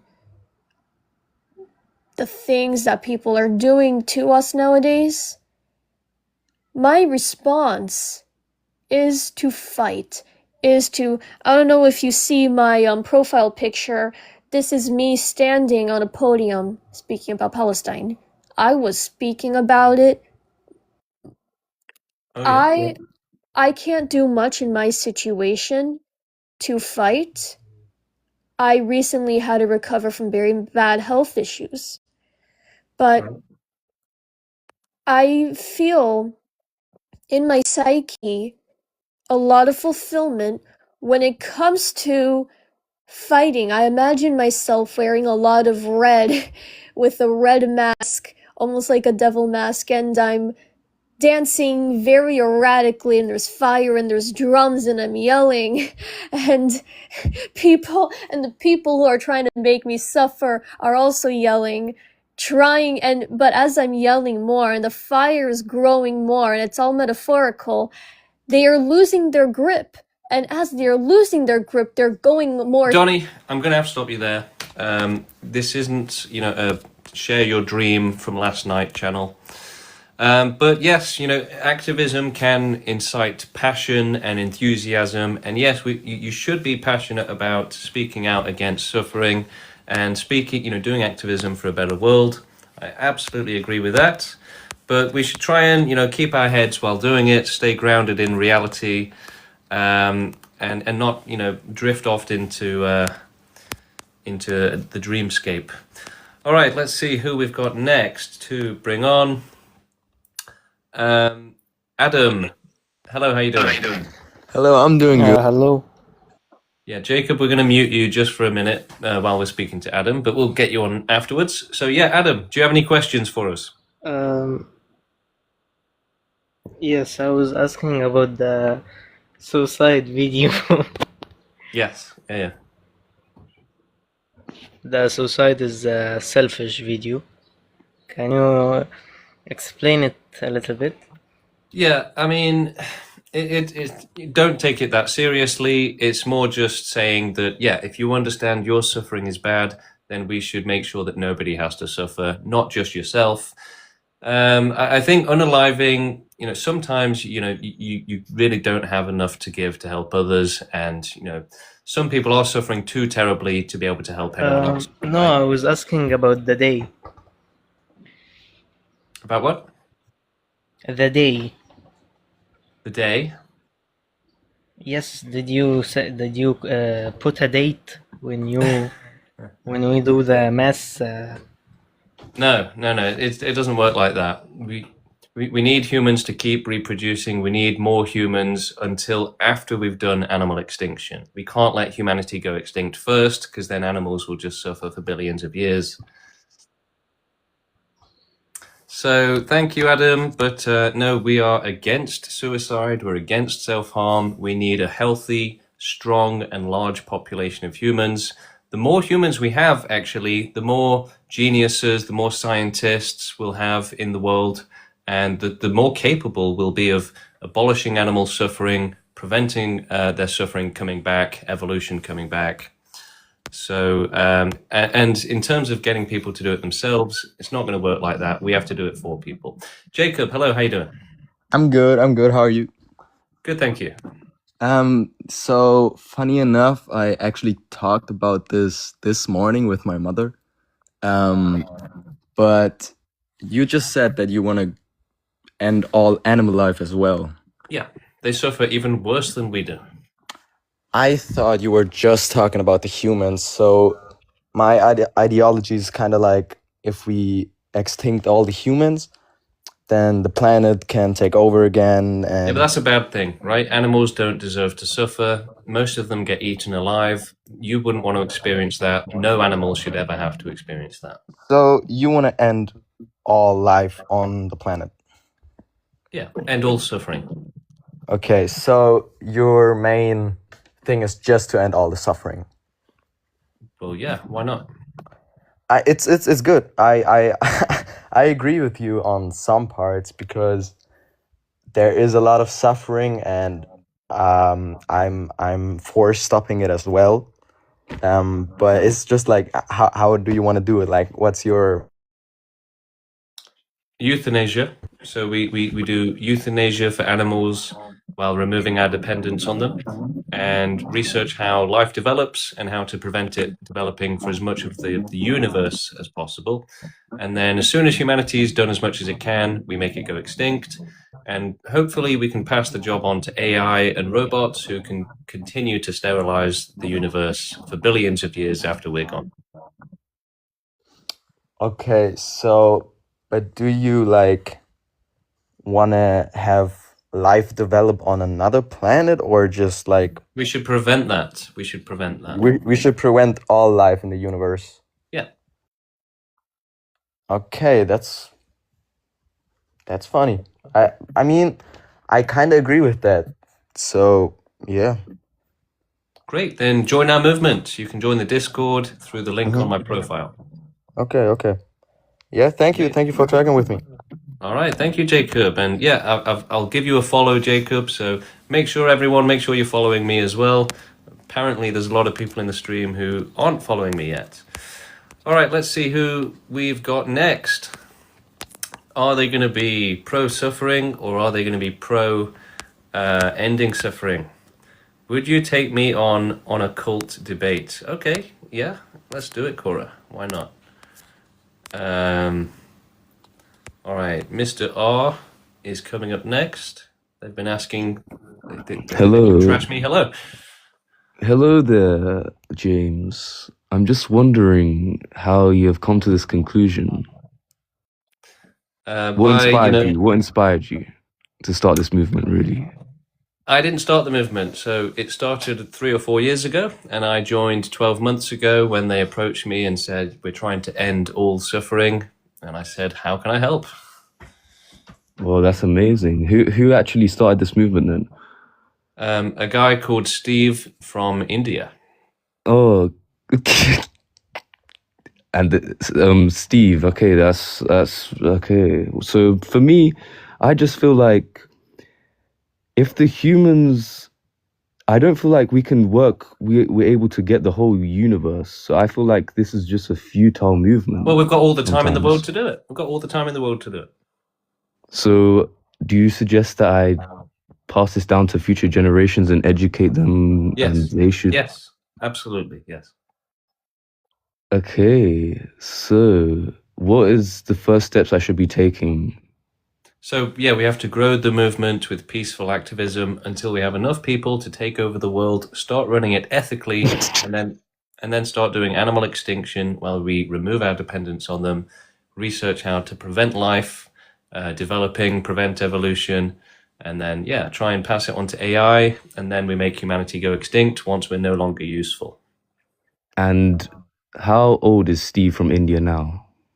Why do you ask? I just want to know if he has gone extinct yet, or if he is. No, he's younger than I am. I'm actually one of the oldest people in the movement, maybe the oldest. Okay, well, I'm just gonna leave you with this last message. I hope you have a good day, and I hope you can succeed in your movement. All right, thank you. I'll give you a follow. You too. Sweet.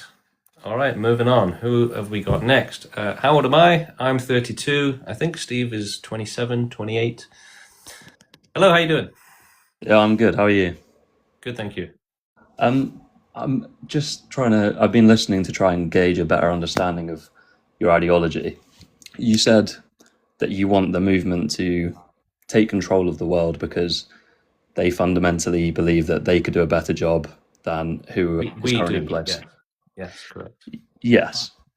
Is that not the same mentality that, for example, the communists in the 1900s had? Well, the thing is, they're not doing it for a very good cause, right? They're doing it for selfish reasons because they want an easier life for themselves, and they think that communism means they'll have to work less. So, communism doesn't do anything to help the vast majority of life on this planet, which is animals, and it's also not as urgent as the end of all suffering is. So we have a much more serious and urgent and important mission than they do. Why do you believe that the ending of all suffering is so urgent? Because it's urgent for those who are suffering. But what about suffering is so urgent? That's what. Well, what's the... I mean, isn't it obvious? If you were being tortured, wouldn't you urgently want help? I mean, that presumes that everyone that's experiencing any kind of suffering is being tortured. It's quite... No, it doesn't. It doesn't presume that at all. That's ridiculous. I never said that. I mean, that sounded like how you outlined it. When? When you said, if people are being tortured, wouldn't you want to end that?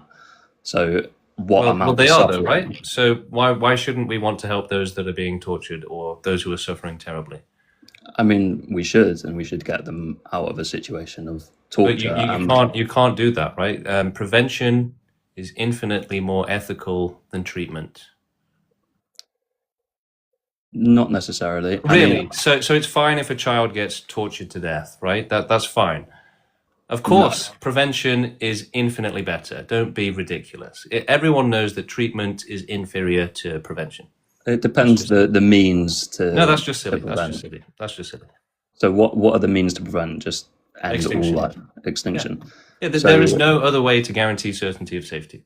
So logistically, who's going to be started with? Who are you going to start with? Animals. And then when it gets onto humans, how are you going to decide who goes first?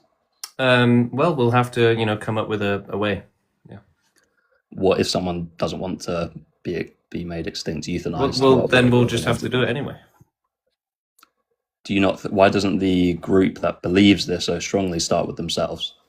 Because then that would be the most counterproductive thing possible. So that's a ridiculous suggestion. But you're leading the group with the presupposition that everyone else should suffer the consequences. No. The sufferers will benefit massively from this. And in fact, all life will benefit from no longer being exposed to unacceptable, infinite danger. Do you not think it's a pretty brave assumption that a small minority group... It's not a small minority. The vast majority of life gets eaten alive as babies. So, No, I'm saying a small minority group as in your group. is a small minority group. Do you not think it's brave to assume that your beliefs outweigh everyone else's? Every movement has started like that, right? The anti-slavery movement, you would have probably said, slavery is a good thing. You're crazy. You're a minority. You're never going to change slavery, right? You would have been there standing with the slave owners saying, yeah, keep this going, right? No. Saying, your movement's small, it's never going to work. That's what there's a difference in the movements. I mean, they're pretty incomparable. Yeah, ours ends more suffering, worse suffering, more suffering. So it's more important. I don't see how it's. I mean, it's a very extreme. All right, you're not making any sense, ads, and you're evading questions. You're out of here. You're done. Okay, let's move on. Who else have we got? J-Lane 45. I'm going to start at the bottom of the queue. So I'm going to bring up like 3 people because probably only one will join out of that. So let's spam the bottom of the queue. And who else we got? Dreamland Magic. We've got Jar Magic. A lot of magic people in the queue. Hopefully they'll finally start promagic.com because someone's got to do it. All right, I've joined like 10 people from the bottom of the queue now, but most of them must have left already. So we're going to keep going until we get someone who accepts and comes on the stage. Who else have we got? We've got Luke. Oh, hello. Nigger. Yeah, that's why we need extinction. Hello, Luke. How you doing? How you doing? So first of all, my question is: so you want all life to end? Is your end premise? All suffering should end. Yeah. But all life comes with that. Yeah. But don't you believe that there's something that life not only has bad things, but only good, but also good things? Yeah, but it's not fair. It's not fair. Why is it not fair?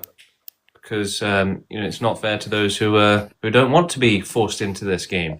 And who are you to decide that all suffering is even bad?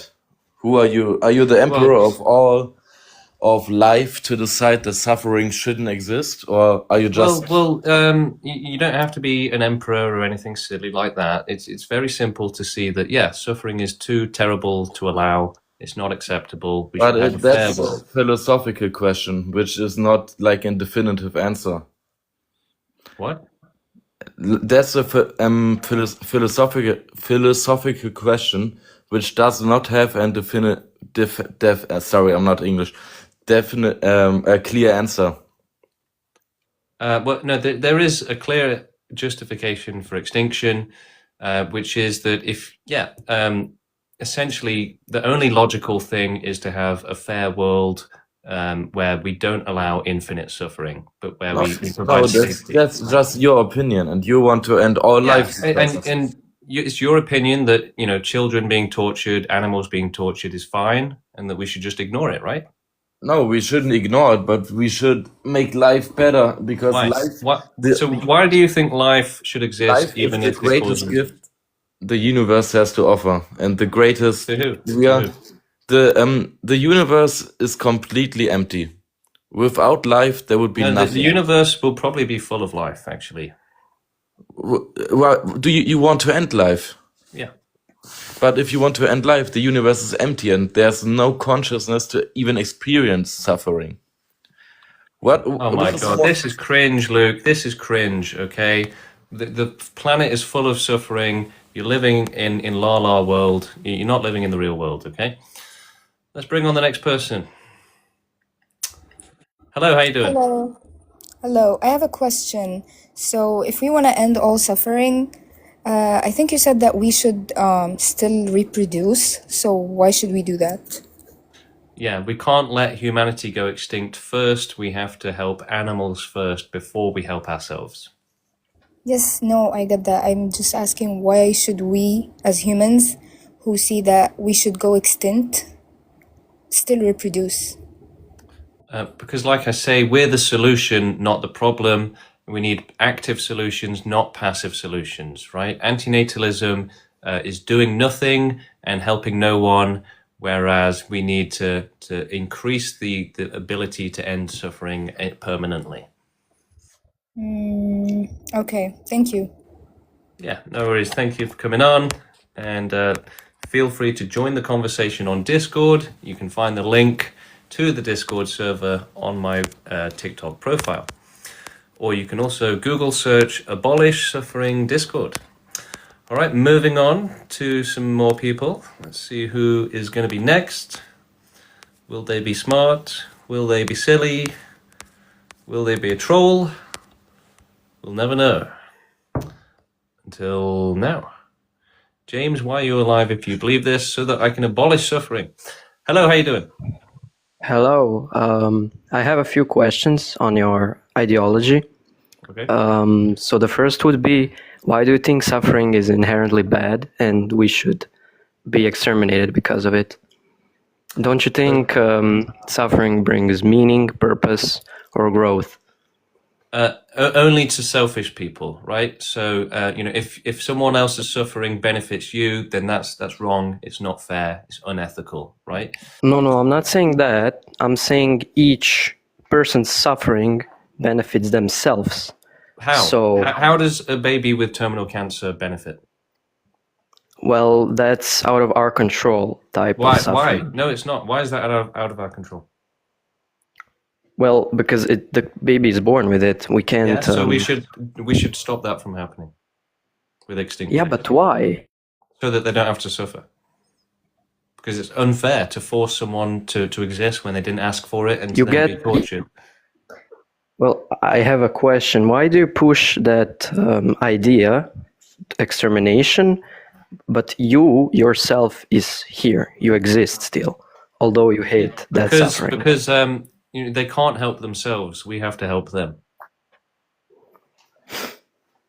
Okay, that's weird, but okay. How is that weird? How is that weird? No, tell me, how is that weird? Again, suffering, as you say...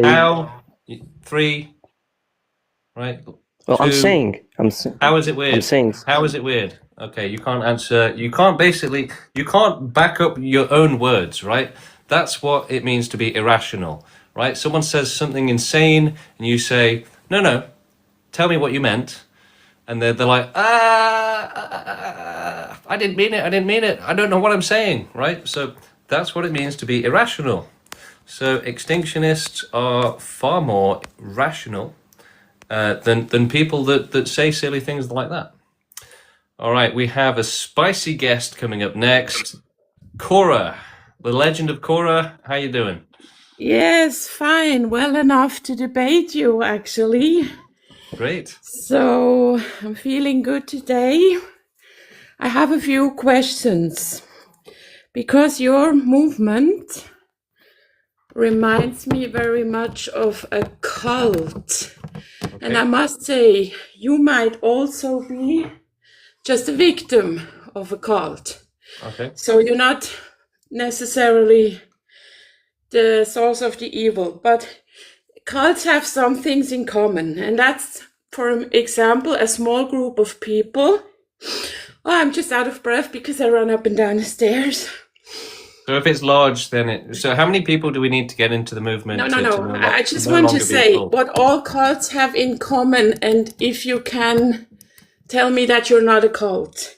It's not a cult. It's a group of small people that say we are somehow better or more informed than others. That's a typical sign of a cult. Everybody can look it up. There's only a small group. The other but atheists versus religious people, right? They're a small minority in comparison, and they are smarter. Yeah, but you better take the Zeugen Jehovah's or Mormons that come knocking at your door and try to bring you all the books, and you slam the door and such. But there's more things. The cult tries to recruit. That's also typical. As many people as possible. Political parties do that, and it's not a cult thing at all. But it's typical that you have such a us versus them mentality. We have the knowledge. Everyone does, right? Everyone does. It is us versus them. Yeah, but that's a bit sus. It's just a bit sus. I want it's just a fact. It's just a fact, right? Pro-lifers are going to be violently against this.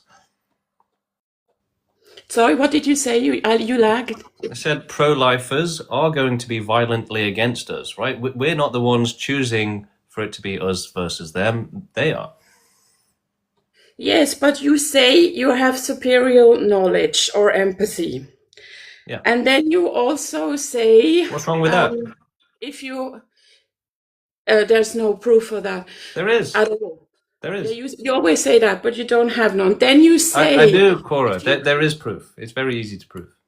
If you hate your parents, you say, just come to us. Don't listen to us. We go to India, you live with us, taking people away from their friends and family. Typical cult behavior. Well, some people don't have any friends or family. Some people don't have friends or family. Yes, like that. It's vulnerable. It's preying. A cult No, is it's preying. helping the vulnerable is not preying on them, Cora. It's different.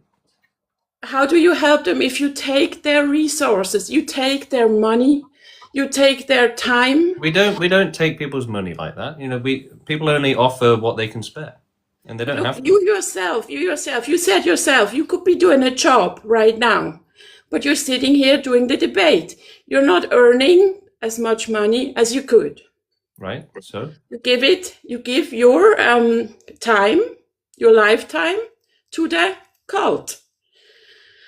What makes it a cult? Why does it have to be a cult, Cora? I don't think that's very nice. It's a movement, right? Yeah, it's a movement. there's more I have to say. A cult is usually involves like religious things, spirituality. It involves like hierarchy and things like that. The pro-extinction movement has nothing like that. It's not a cult at all.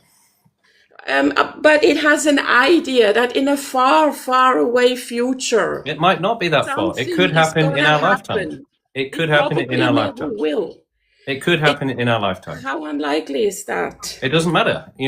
We have to fight for what's right and not say, well, say, then and then God will come and save us, the superior ones. No. Cults believe in God. We don't.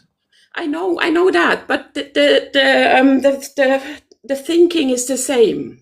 No, it's not. The bait is the same. It's not. No. The religious people say, let's do nothing and hope God will do something. We're saying there is no God coming to help. We have to do something and take action and help. It's the exact opposite of a cult, Cora. Okay, but I have more points. Please listen. You use intermittent reinforcement. You do. You yourself. If someone says yes, you're of course nice. The whole cult comes to your page and love bombs you and likes your comments and everything like that. If you say something slightly critical, in most cases, you are very harsh, rude, or you just end the conversation. And then maybe if the person acts according to your rules again, you're very nice again. This is called intermittent reinforcement. I don't really think about it. I just really want to keep the pace of the show up. I want to keep the debates going. And yeah, you do have to kick people out because they start to be boring. People start to lose interest. The conversation's going nowhere. It's a dead end. Yeah, you have to kick people out. Otherwise, no one's going to watch. You have to run the show properly. But I have problems with that because it's like a toxic relationship, actually, the cult. Well, why don't you show us how it's done, Cora?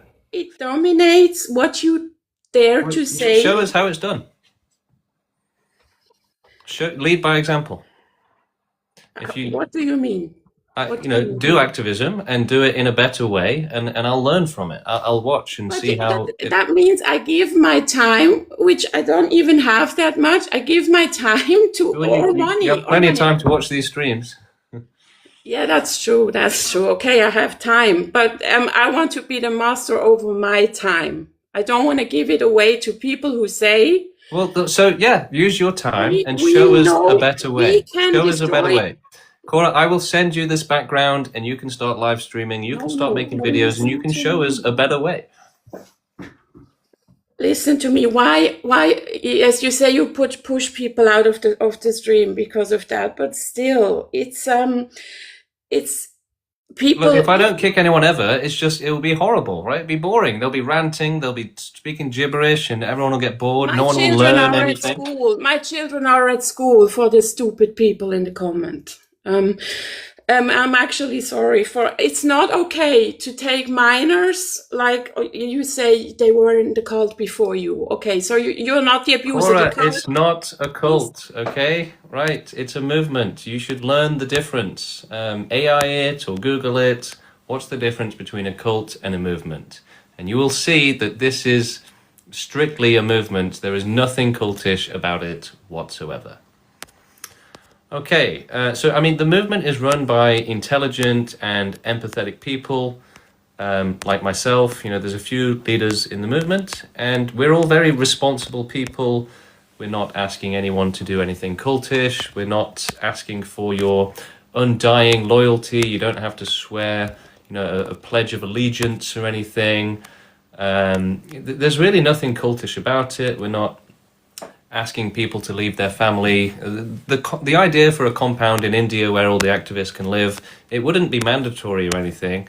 It would just be optional, right? There are lots of people in the movement who are poor, who are struggling, and they would be better off having Yes. Hello. Hello, how you doing? I'm alright, mate. How are you? Good, thank you. Do you have any questions for us? Yeah. I mean, like, for me, like, I think what you're saying is Hello? definitely wrong. You know, I think without suffering, there's no beauty. You know, no suffering without success. No canyon is carved But without it's not fair, eroding is it, it really? first. Right? Why But should any... it doesn't matter that it's not fair. Why? You know, so what? It doesn't if matter it's to not you fair? if you're selfish, We right? must progress regardless. Like, why should we give up? No. Saying it doesn't matter if it's not fair is one of the most evil things that you could possibly say, right? You know, it's obvious, right? People come up and say, yeah, we shouldn't have a fair world. You know, who cares about a fair world? Is that someone you want to listen to? Is that someone you think is a good person who is going to do the right thing for everyone and to take care of people? No. Those people should be kept away from responsibility, kept away from having children, and kept away from being able to inflict suffering on others, right? Because they literally say, yeah, the world's unfair, and I like it that way. You know, I like the suffering, it benefits me. Right? They're monsters, right? They're absolute monsters. Okay, so yeah, it is monstrous to say, yeah, let the children suffer so I can have fun. You know, let someone get tortured so that I can watch Netflix. That's monstrous. That's evil, right? It's extremely selfish and cruel, unethical, immoral.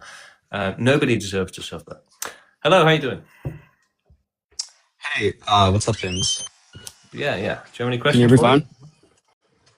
Yeah. So, you know, like wild animal suffering, right? I'm guessing that's kind of a big thing for you guys. Yeah. Idea. But can I first start off by asking, are you vegan yourself?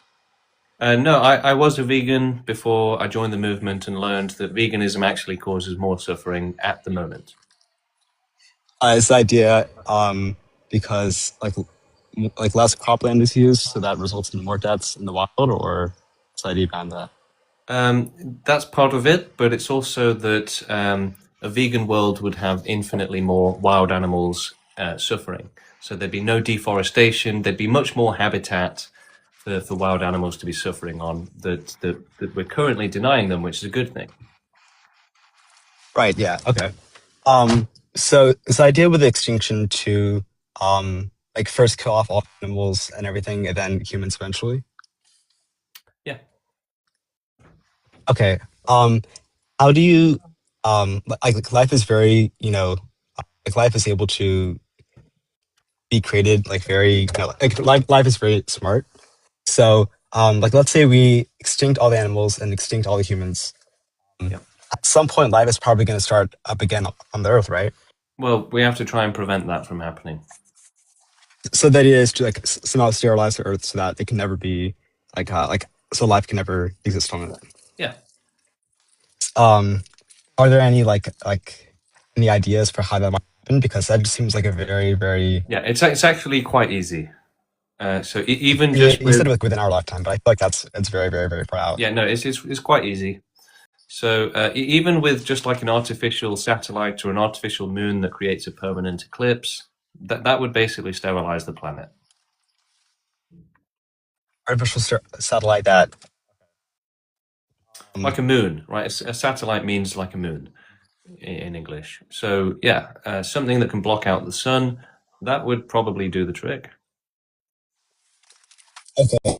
Are there any like plans run up or any ideas, or like are you guys starting off with just like the theory that this is the end goal that we want, and then we're trying to find tools for how to achieve that, or what spaces have been? Yeah, I mean, the starting point is that suffering has to be stopped at all costs, and we need maximum prevention of life existing and suffering existing.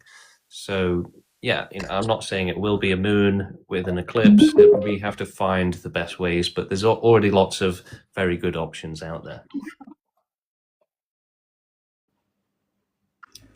Okay, so and like negative utilitarianism is like the basis for this. No, it's most of our activists were never into utilitarianism or negative utilitarianism. It's more from empathy and rationality. Right. Okay. Can I ask? So, are you familiar with effective altruism? Democracy? No. Effective altruism. The Oh yeah. We've looked into all of these groups, and they're all completely useless. Yeah. Well, I mean, effective altruism is more so a movement, but like, have you guys? So you guys have like communicated with people in that group, and oh yeah, they're useless. They don't care. They just say like what is the steelman argument against extinction, if you had to give one, or do you think there is none? Well, one of the strongest arguments would be that one of the strongest arguments would be supporting the end of suffering without extinction, basically pro-magic.com. Now, I do trash this idea all the time, but it's still one of the main arguments that people come up with. Surely we should end suffering in a different way, but ultimately it collapses as an argument. It's not realistic or ethical. Yeah, and I guess there's ideas of like.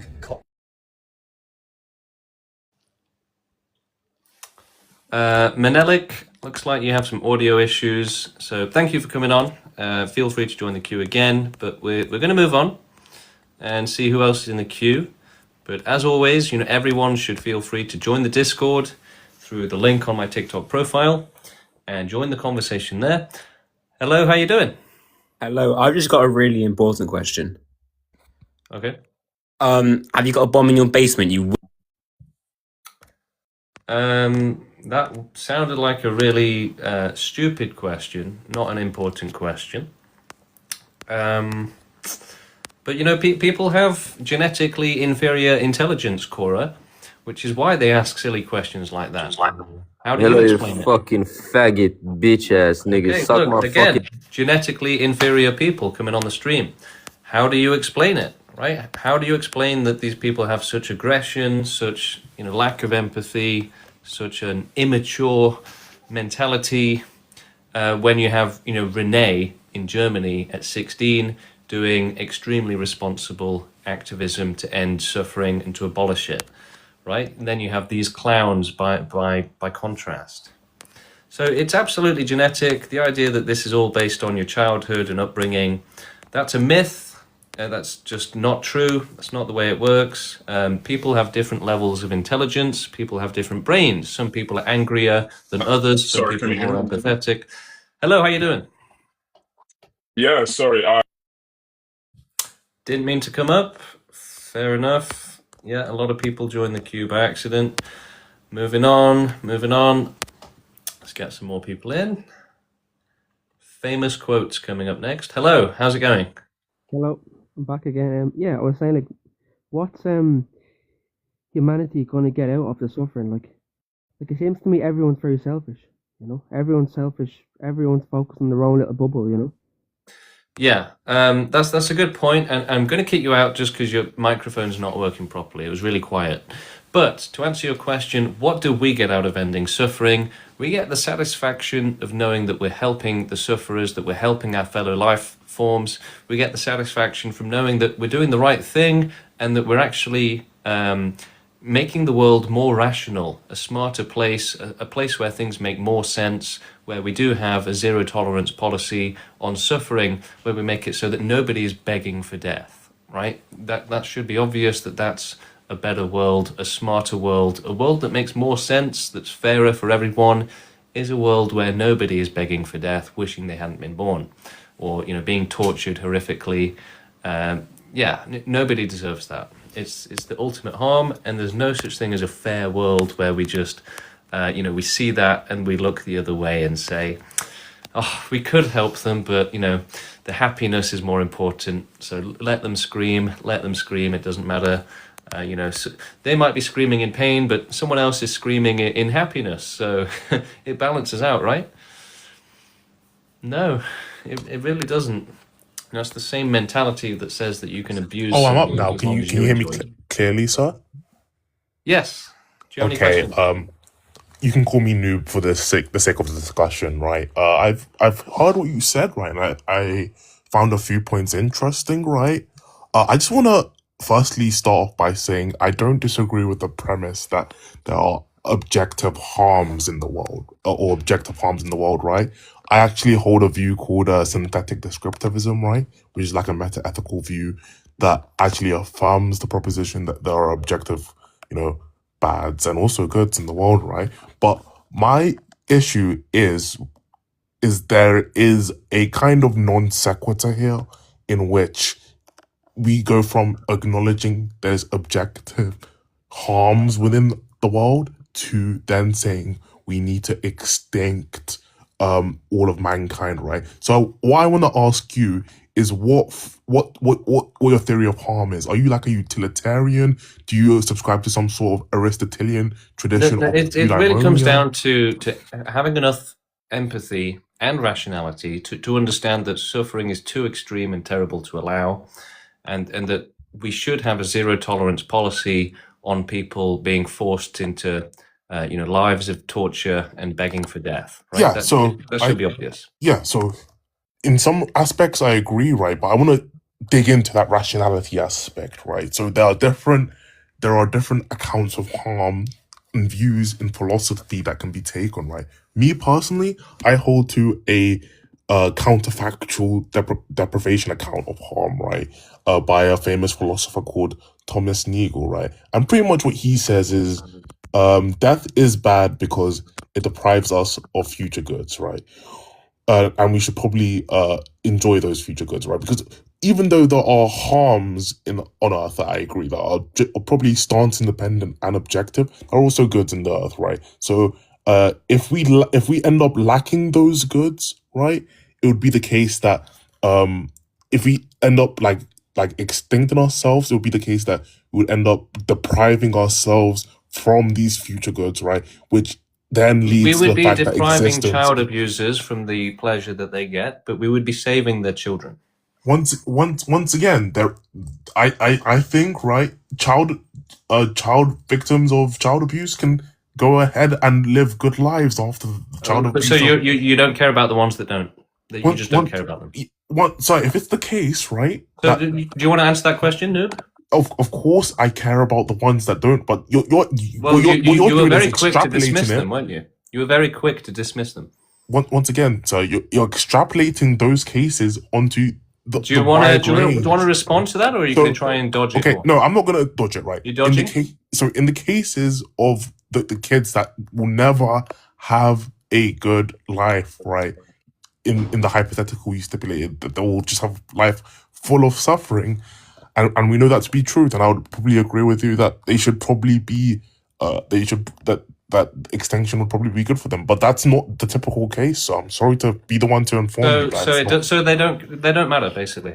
I never said I agree with you in those fringe cases where we know the victims. Well, no, you can't say you agree that they shouldn't suffer and then say, yeah, let them suffer. Because you can't have it both ways, Noob. You can't have it both ways. That's not the case, sir. That's not the case. Well, we can be particularists about these situations. No, you can't say that their suffering is unacceptable, but I'm going to ignore it and accept it.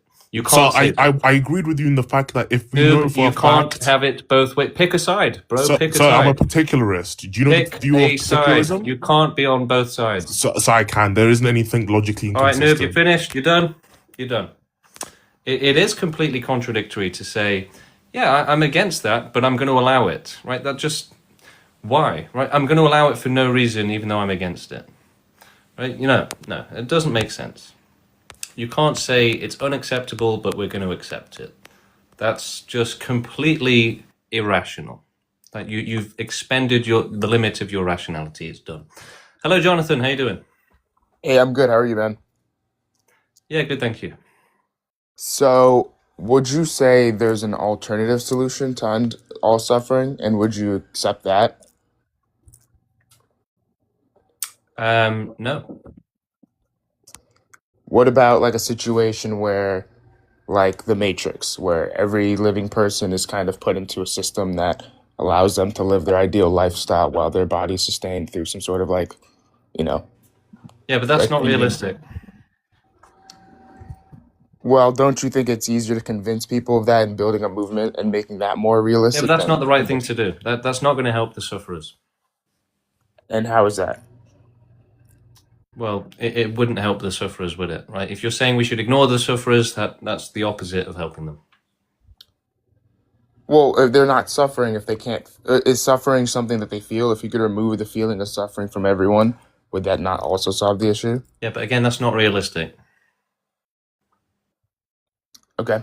I guess another question I have is, do you think that evolution has some sort of like benefit to just things in general? All evolution does is make life more complex and more advanced, basically, but it's not worth it for all the suffering it causes. So if there was a situation where like all life was reduced down to like very single-celled organism that didn't have the receptives of pain and suffering, and they just kind of photosynthesized, lived out their life, and then expired naturally, is that and also an exception to your thought Well, no, of because full they could extinction? evolve to be more sentient and to suffer. So we have to prevent that from happening. But if they didn't evolve, like if it's just that premise, would that be something you agree would not include suffering? We'd have to do the science on it, but it's better safe than sorry. So abolish it. Okay. All right. Thank you. All right. Thank you for coming on, and consider reading our website to learn more. We've got our manifesto, FAQ, and link to our Discord, so you can join the conversation with us on Discord. All right, let's see who's next. A few people in the queue. Let's get them on. All right. Hello, how you doing? Hi. I was thinking, like, how did you come up with this idea for everyone to be extinct to end the suffering? I didn't come up with it. The movement started 3 or 4 years ago, and I joined 1 year ago. But it makes perfect sense that, yeah, it's not fair that, you know, people and animals are having to suffer terribly. We should make sure that that doesn't happen. Yeah, I agree, but like, how do you plan on doing it? So we have to grow the movement to make it possible until we have enough people to take over the world, start running it ethically. You know, it's being run by criminals and billionaires right now, so that has to happen anyway. Then we start doing animal extinction while removing our dependence on them. And eventually we move on to forceful human extinction. Okay, I really wanted to ask this question, like, what do you think, what happens after death? Nothing. Just peace and safety. You rest in peace. Yeah. Okay, bro. I really agree. Sorry, English is not my first language. I just want to say that I really like your content, and I do really agree with what you're saying because it really makes sense. There's a lot of pain in this world, so yeah, keep it up. All right, thank you. Appreciate that. Yeah, consider joining the movement and, you know, learning more and getting more involved. Maybe even do activism with us. You can join through the Discord server link and the WhatsApp group. The links are on my profile on the bio. Okay, who have we got next? We've got Ilya is asking to. Hello? Ilya, hello. Do you hear me? My English isn't so good, so yeah. But I have a question. If you're against all suffering, why don't just people that suffer end their life? Because prevention is better than treatment, and most people actually can't do it anyway. Like, how do you mean they can't do it? Like You should everyone's able you should to. look it up. You should research how difficult it is to actually do it. Okay. Wait, let me think a second. Do you think... Fuck, I had so many ideas to ask you, but now I'm just like, fuck. Ilya, you're finished. No, that's all right. Feel free to join the queue again once you've remembered what you were going to say. Let's try and get Fran on next. Fran, trying to bring you up now. Are you going to join us? No? Okay, next person. We've got Ramsieta. Ramsieta, bringing you up. Hello. Hi, so why do you think that you guys have the authority to basically be like a cult and then do world domination like an evil villain and then mass murder the entire globe against their will? Well, you don't really need authority, right? I mean, who's going to give you authority to decide to do something good? You know, if you walk past an animal that needs help, you don't need authority to help it. So simply trying to do the right thing and then organizing and getting smarter about it, that gives you plenty of authority. That is not the right thing. Mass Why not? genocide of every creature on the planet is Well, not the right genocide thing. is going to happen way worse unless we do this. How do you figure? So if How you're would that against be way genocide, worse? then extinction is your best friend. That is absolutely not the case. That How? is so How? silly. How?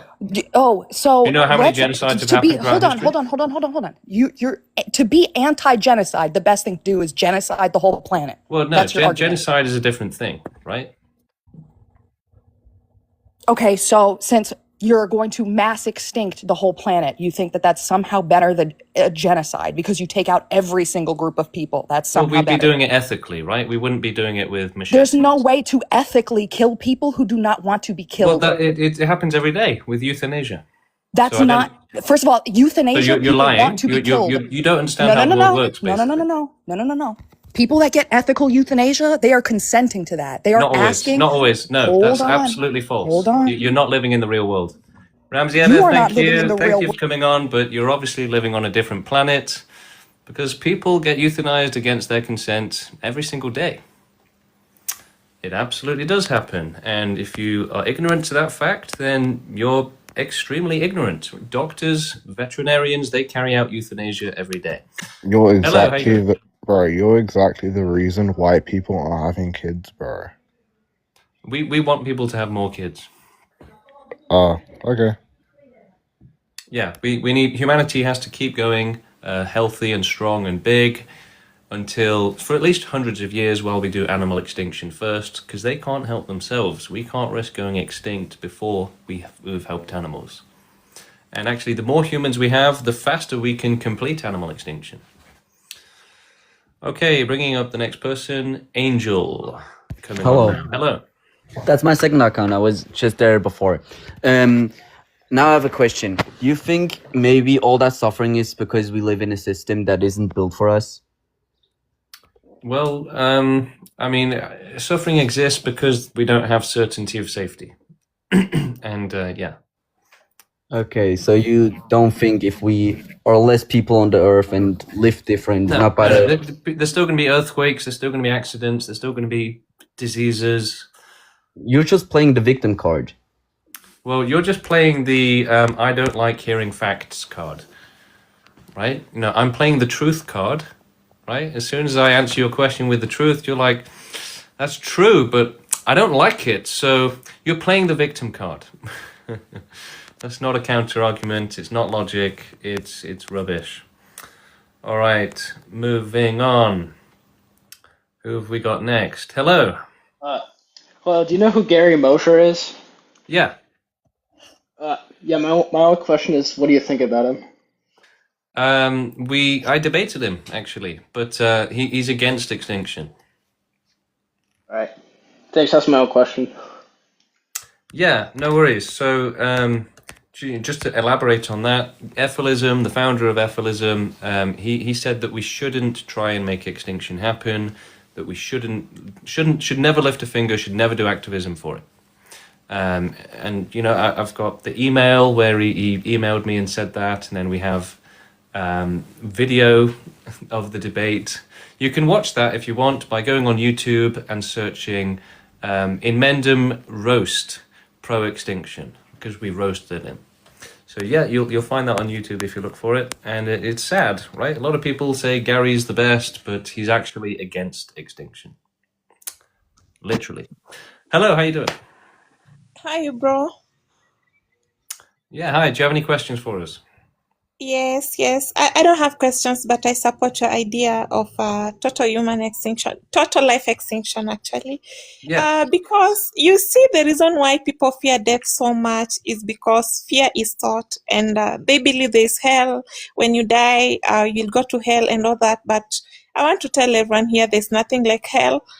Just the same way you felt nothing before you came in this world is the same way you'll feel nothing after you die. Yeah. This Yeah. fear was taught, religion was taught, so that you will keep serving the systems here as you suffer. And another thing, why are people against people dying? If we kill some animals because they are dangerous and they kill, they are dangerous, why can't we kill people? Because most people have killed by people than people have killed by animals, right? Yep. Yeah, many people have killed people, but how many animals have killed people? Not many. Yeah. And what makes us feel like our life is more important than animals? We have to kill animals, but our life, we don't have to touch it.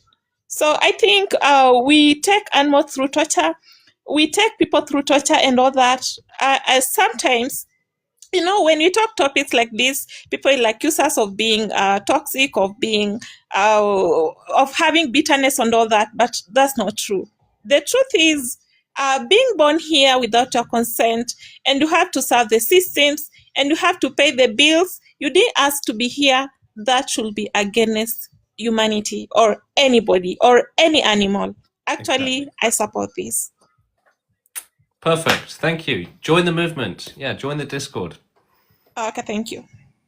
Yeah. So, yeah, fantastic guest. Well said. Perfect. And yeah, you should become an activist, join the movement, join the Discord or the WhatsApp group. The links are on my profile and on the website, proextinction.com. And yeah, we want everyone to join. We are building a global front around the world of people against suffering who are going to take action and put an end to all of this madness, the cruelty, right? The sufferers need us to do this, okay? And it's very easy and tempting to think that we can just do nothing and it'll all be fine. But that's not realistic. Hello, how you doing? Oh, whoops. Yeah, are you coming on? Right, I muted you temporarily there by accident, so maybe join the queue again. Moving on to the next person. Hello. Hey, can you hear me?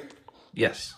All right. So I heard you say that you're for people having babies and for humanity growing big enough to be able to, fully take care of animals and extinct animals first before we go out. Yeah. Which would mean that the movement should, in order to reduce suffering, should look first towards minimizing as much human suffering as possible to make the planet be able to flourish with humans. So you're talking hundreds of years of reducing suffering in ways that don't forcefully extinct anything. That's correct. Before the end of your movement, which would be the final forceful extinction, correct? Okay. Well, I can definitely support the entire first part. I'll work really hard against you on the very end. Okay. Well, yeah, whoever gets there first wins, right? That's right. That's all I had to say. Thanks for the clarity. Yeah. Thank you for coming on. And yeah, if we run the world, we'll be trying to make sure there's no war, no racism, no sexism, no abuse, right? Right now, it's not just about life being born. It's also that, you know, we give infinite sort of permission and freedom to people to cause suffering, right? So, you know, there are people that message me and say, you know, I'm trapped in a house with an abusive family. They're abusing me, and I can't even leave the house, right? That kind of stuff should be stopped, right? You know, if we, you know, in Afghanistan or somewhere, right, that's going to happen a lot. But no one is trying to change that, right? No one in America or the United Nations is saying we should help those victims, right? We need that to be part of our roadmap, part of our plan, to make sure that every last victim is helped, right? No one's doing that. Only the pro-extinction movement is doing that. So yes, while we're running the world and doing animal extinction, we'll be making sure that nobody is being abused by their family, etc. So let's see who we've got next. Work our way through the queue. All right, Mr. Incel. Yo, How you doing? yeah. You see, we should like kill the animals and kill ourselves. It's a bit more than that. Yeah, so why don't you just like kill yourself right now to prove it? Because, you know, that would attract, you know, negative attention from crazy people. We need smart people who are going to help build a better world. Thank you for your amazing questions. Some people just can't understand the idea of thinking bigger than yourself, basically. You know, they assume that, you know, everyone just has to take care of themselves and, you know, everyone has to unalive themselves. No, it's the same mentality that antinatalists have, where it's, well, I won't have my child, and that's it. I've done my part. No, that doesn't help anyone. It doesn't help animals. It doesn't help anyone else's child. It does nothing, basically. Hello, how's it going? Hello. Hello. So I got some question for you. Okay. Okay, so you said you're doing this because you want no one to suffer anymore, you know? Yeah. So my question is, why do you eat meat? Yeah, because going vegan right now causes more suffering and worse suffering to wild animals, basically. And why is that? Because vegan agriculture is extremely efficient, and as you may have heard from, you know, vegan videos and activists, that we wouldn't need much land to feed the world with vegan agriculture, and that we'd be able to leave the forest alone and leave nature alone, right? But essentially, that would, you know, prevent deforestation. It would give massive amounts of land to wild animals where they'll suffer again terribly. So a vegan world would have much more suffering because it would have far more wild animals suffering, and they suffer worse than farmed animals.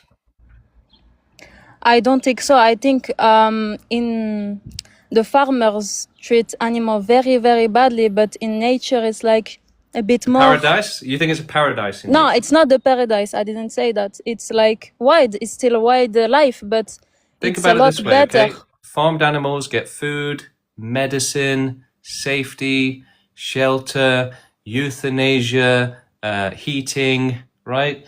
They get, you know, veterinarians looking at them and helping them. Wild animals get nothing, right? They're basically naked in a forest, being chased by murderous animals, full of parasites, starving to death, freezing to death overnight, and then being eaten alive, right? They don't even get euthanasia.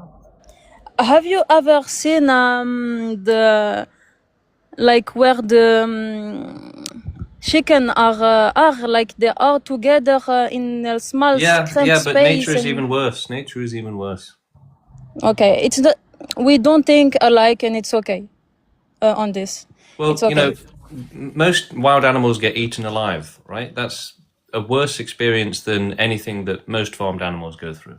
Yes, but the little chicken, you know, the little chicken are Killed. crushed alive, you know, are crushed alive. It's for the terrible. It nuggets, shouldn't you know? happen. It should be stopped. Absolutely. Yes. But that happens in nature as well. You're forgetting that. Yes, but you not eating meat is like reducing the production a little bit, even if it's at your level, you know? Right, but that's a bad thing because that means that there's going to be more. So, for example, farmed animal land use is over 5 times more than vegan land use, right? So that's 5 times the land that wild animals are going to be suffering on in worse conditions with worse suffering. Okay. Anyway, I had another question. Why do you think that everyone should die, should be less suffer for everyone? You know, like I think that if everyone die, people will all suffer more. Like the entire earth will suffer because of this. You know, there The will be the more earth doesn't suffering. have feelings. The earth doesn't have feelings. You know, bro, my English is not good. All the Yeah, people but on earth. you can't cause more suffering with extinction compared to billions of years of more suffering. Impossible. That's how you think. It's okay. Yeah, that's obvious, right? You would have to be insane to think otherwise.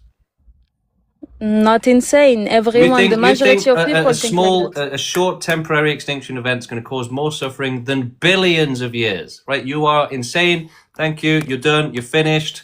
They have reached the limits of their rationality. It went, you know, it's like nosedived. Okay, nosedived. Absolutely insane. Billions of years of suffering. No, I mean, that doesn't sound like very much to me. Yeah, extinction, you know, it takes 1 year or whatever, 100 years, 1,000 years. That's going to be worse than billions of years. Yeah, it makes sense, yeah. That's insanity, right? So, yeah, when we're saying that, you know, humans have genetic insanity, there it is, on camera, on screen, and caught in 4K. Yes, I'm good. How are you? I'm good. So, so your point is that you want to like extinct everything off the earth? Yeah. Why? Why would that benefit anyone or anything? It will benefit those who don't want to be alive and those who are suffering terribly. I do not agree with this point one bit. I think you've... So, do you think we should ban euthanasia? Do you think euthanasia should be banned? I think you've just run out of a mental asylum. You're not able to answer that question? I think... All right, that's it. You're finished. So, look, in terms of that genetic disability, for some people like that guy, it's way worse, right? There's no rationality there at all. It's just complete, like, brain dead, basically. So, yeah, everyone has a different brain. People have different levels of intelligence, different genetic capacity for intelligence, rationality, and empathy. People like the last guy, they've got, like, negative rationality, right? Negative intelligence. All right, moving on. Hello, how you doing? I'm back again. I just have a few more questions. Sure. So when you get to the point that you've got these AI satellites or robots or whatever they are, making sure that no more life. Murder bots. occurs. Murder bots. Yeah. Motor bots. Murder bots. Murder. Okay, sure. Oh, like the TV show. Side note, you look kind of like Bill Skarsgård. I think that's where people are getting some of the vibes from. I think, anyways. I'll take that as a compliment. Anyways, if do you think that would take a quite advanced level of technology and AI to achieve this, or? No, not really. I think it'll be very simple. You know, euthanasia has existed for thousands of years. We've been making animal species go extinct for, you know, hundreds of years, if not thousands. It's something we do without even trying. Well, I mean, when you get to the point that the euthanasia is finished, but now you're just trying to maintain, you're leaving these bots behind to make sure that nothing reoccurs. Wouldn't that take a little bit of sophistication to maintain themselves? And Yeah, but it would be less sophistication than what would be required to provide certainty of safety. Right. So then what about outside intelligence or I mean life that comes from elsewhere in the universe? Yeah, we have to wipe it out as well.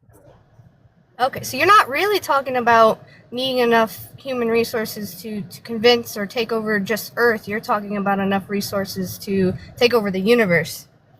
Well, I mean, when you say take over the universe, you know, the universe is just a bunch of rocks where life may develop. So, you know, we pretty much already own it.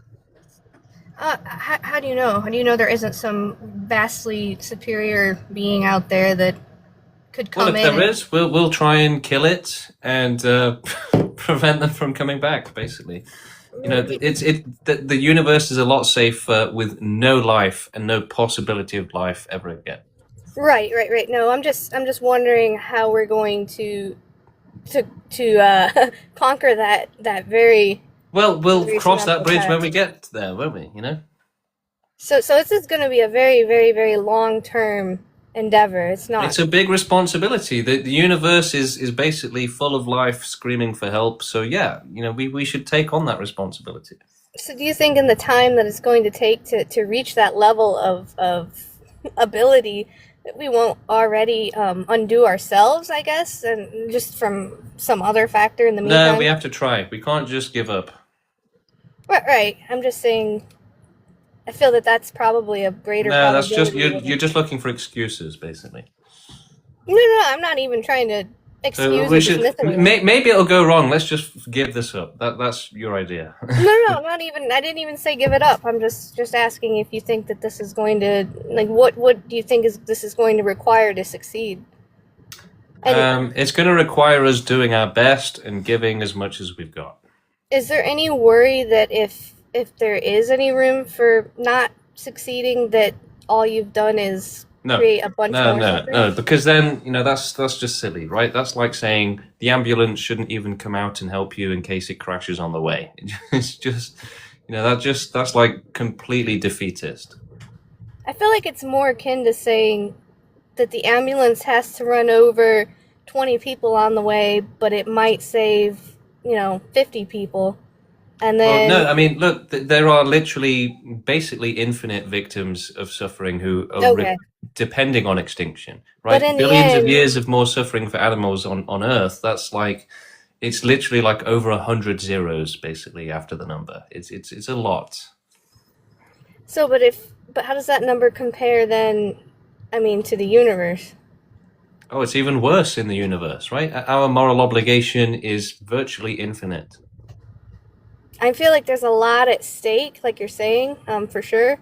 And that's why I would worry that if there's any chance for this to fail, that all we would have done Well, we're saying that we should be ethical, right? So the alternative is let's be unethical and maybe that'll be better, right? That doesn't make sense. No, what I was going to say then is if you could get to the point of, let's just say, where you've got your technological and human advancements to the point where you think, okay, I think I could execute this plan. Once we've gotten to that many resources and that level of development, wouldn't we be able at that point to just say, let's put life in a cryogenic stasis and have these murder bots instead of... Well, we can worry about that later. The victims of suffering need extinction now, right? The victims don't need... The victims aren't relying on a simulation a million years from now. They're relying on us to help them today. But you can't do that today because we don't have that level of resource yet. Well, we have to build that, make it possible. Right. So if we're moving towards that then level we should of go for the more resource- realistic option. But at that point, why would that be the more realistic option? Because at the point? euthanasia already exists, right? So we can already start doing that, right? If we take over the world tomorrow, we're not going to say, right, we could end this suffering, but we're going to let them suffer as we do the most unrealistic thing, even hypothetically possible, which is to create magic. No. I mean, Yes. we're still working towards the same, the operation and then So the you would just process let will them still be the suffer same. and say, let's create certainty of safety with magic, because it would literally require magic to do that, like literally. So, the victims aren't relying on, fairy tale stories of magic. They need real solutions. Well, I mean, even if we put the genetic material in storage at that point, then there is no organism to be suffering, and then you could leave there. What do you mean?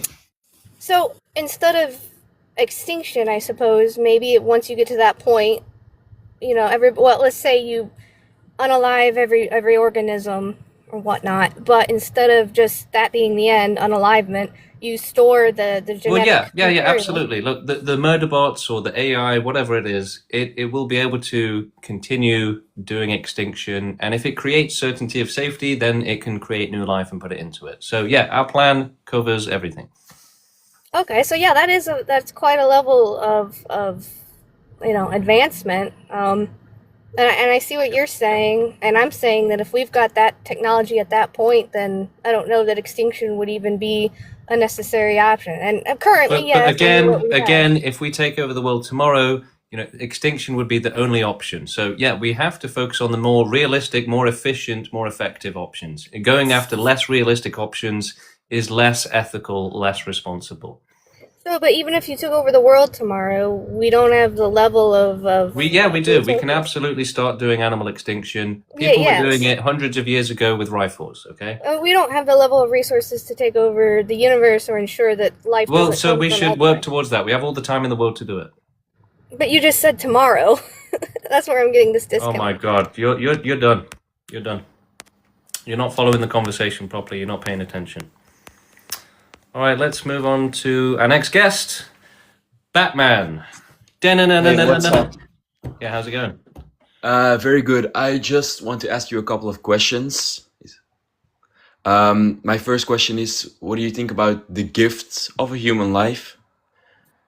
It's not a gift for anyone that's suffering terribly. Yes, I get your point of the suffering. I also think it's horrible that people have to suffer, that animals have to suffer. But I don't think a mass extinction is the solution. What's your solution? Just let them suffer? Yeah, how you say it like that? Just let them suffer. The solution is to do nothing. That's fantastic. Wow, that was easy. Problem solved without doing anything. Okay. Awesome. But your point is you would declare victory and mission accomplished now?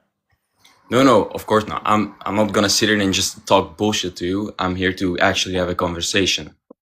But how you would take over the world, huh? That's what you would do, you say? You would then put your full focus on mass extinction.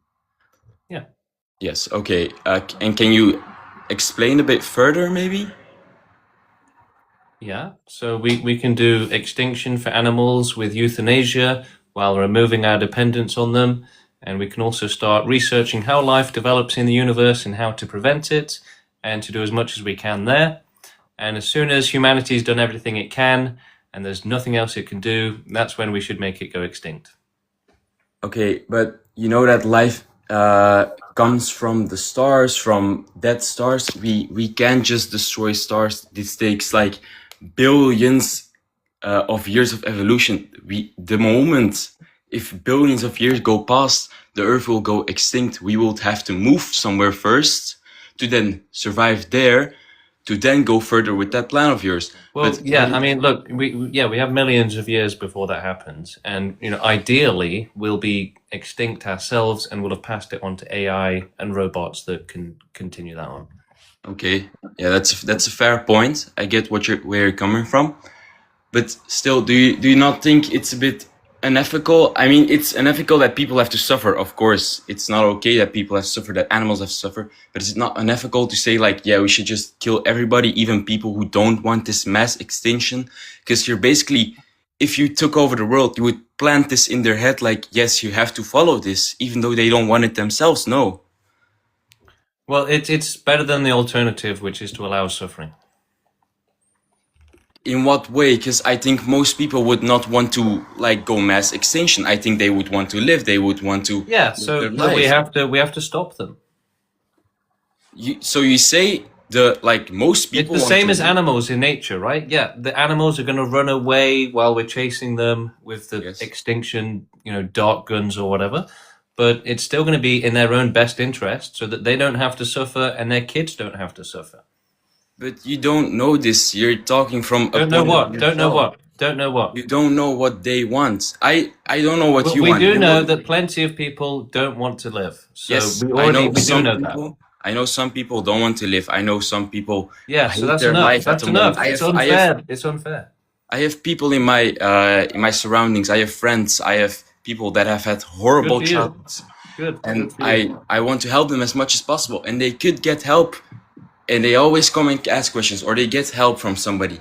And it's way better than this mass extinction. So no one's ever failed to get help? No, of course people have failed to get help. So you just don't care about them? You don't care about them? No, I care about... it doesn't sound like you do care about them. Why doesn't it sound like it? Because you dismiss them immediately, you act like they don't exist. No, of course they exist. I think every So do you think their suffering is just something we should forget about? No, of course not. But what about the suffering you will inflict on the people that you will exterminate because they don't want it themselves? So you would choose those who don't need help over those who do need help. So you would choose the more people that don't want to go extinct over the people that want to go extinct. Meanwhile, Well, let me ask you this: we want if it. there's 9 people abusing a child, but the 9 people are really enjoying it, then would you say it should be allowed? But if there are 100 people that want to live and don't do that, So if there's you 100 really people abusing that child, is it okay now? No, of course not. But I'm talking about So, something so else. there you go. That's it. That's it. That's it. There is But no not amount everybody of. is abusing someone. Some people are just living. Well, yeah, but you're saying that they should get to live at the expense of others who do get abused. So yeah, it's the No. same thing. I'm not saying that at all. Yes, you are. Yes, No, you are. You should recognize what you're saying. You're saying, yes, let them suffer so that some can have fun. It's the same thing as abusing a child and saying, well, as long as you're having fun, then it's okay if they suffer. Okay, I'm saying nobody should let anybody else suffer, but it's very hard to let somebody do that without what you're saying, mass extinction or something. But I don't think it's the real solution. Why? Because you will kill the people who don't even let anybody, who try to not let anybody else So suffer. you'll let suffering continue with no limits on it forever. No, basically. of course That's not. your solution. It's the solution is to try to prevent it as much as possible. And what are you doing It will for be- that? What are you doing it for would that? be great. We So could get what are you doing for stricter that? control. We could get people. Yeah. who What are you need doing for that? actual help. We What are you could doing get for do that? that. Are We you could do- spouting nonsense? Are you actually do you believe what you're saying, or is it just rubbish? No, I actually believe what I say. So I what are you mean, doing about it? What am I doing about it? I try to help as much Nothing. people as I get. Nothing. You're doing nothing. But now you're just. So you're doing nothing. You're doing nothing. You're suggesting something which you won't even do yourself. So you don't You're actually even speaking believe what you're nonsense saying. about me. You don't even know me. I am. You don't saying even believe to what you- you're saying. You're giving me advice that you don't even believe in. I totally believe in the Then thing that I take said. it. Do it. Show me. Where are you? Where is your promagic.com? It Where's doesn't your- exist where is because your you're promagic.com? rubbish. You're out of here, right? Okay, so we should use a different solution. Okay, what is it? I don't know. Are you doing anything to find it? No. But don't look for a solution yourself. Well, you're finished, right? So yeah, people come up here, they give advice that they don't take themselves, they don't follow, they don't even believe in, right? So it's useless. It's worthless. Hello, how you doing? Hello. Earth to Wood Eater. Okay, Houston, we have a problem. They've crashed in the ocean. Next, hello.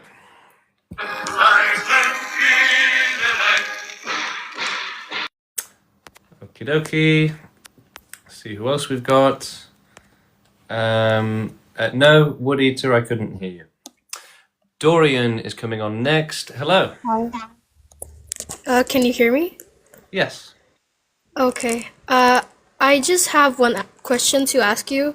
So, I'm asking this genuinely, and it's not sarcastic or anything, but I want to ask, how are you confident that this mass extinction will work? Because there are so many people that who are against this, and so many people won't like help with this. So how do you think it will work? The same way that other movements have worked in the past, right? You've had a small group of people that said, slavery is wrong, we have to change it, let's get more people together and change this. So yeah, it's always against the majority. Societal change is always against the majority, but you have people that care about doing the right thing and make sure it happens. Yeah, but the thing I'm thinking of is like, this is mass, I don't know, should I say killing? And people view it as something that is very, very bad. Like, if you Well, no, see like... life itself is doing mass killing, so we just want to stop it. Yeah, but the problem is so many people think that this is like super, super bad. Like, this is not like stop Yeah, slavery it's the or same something. with slavery, right? People thought that ending slavery would be super bad. Yeah, but your odds against, like, billions of people on Earth to. So just because it's difficult, we shouldn't bother, right? That's just cowardice. Yeah, I just want to know, like, do you think this will actually work with?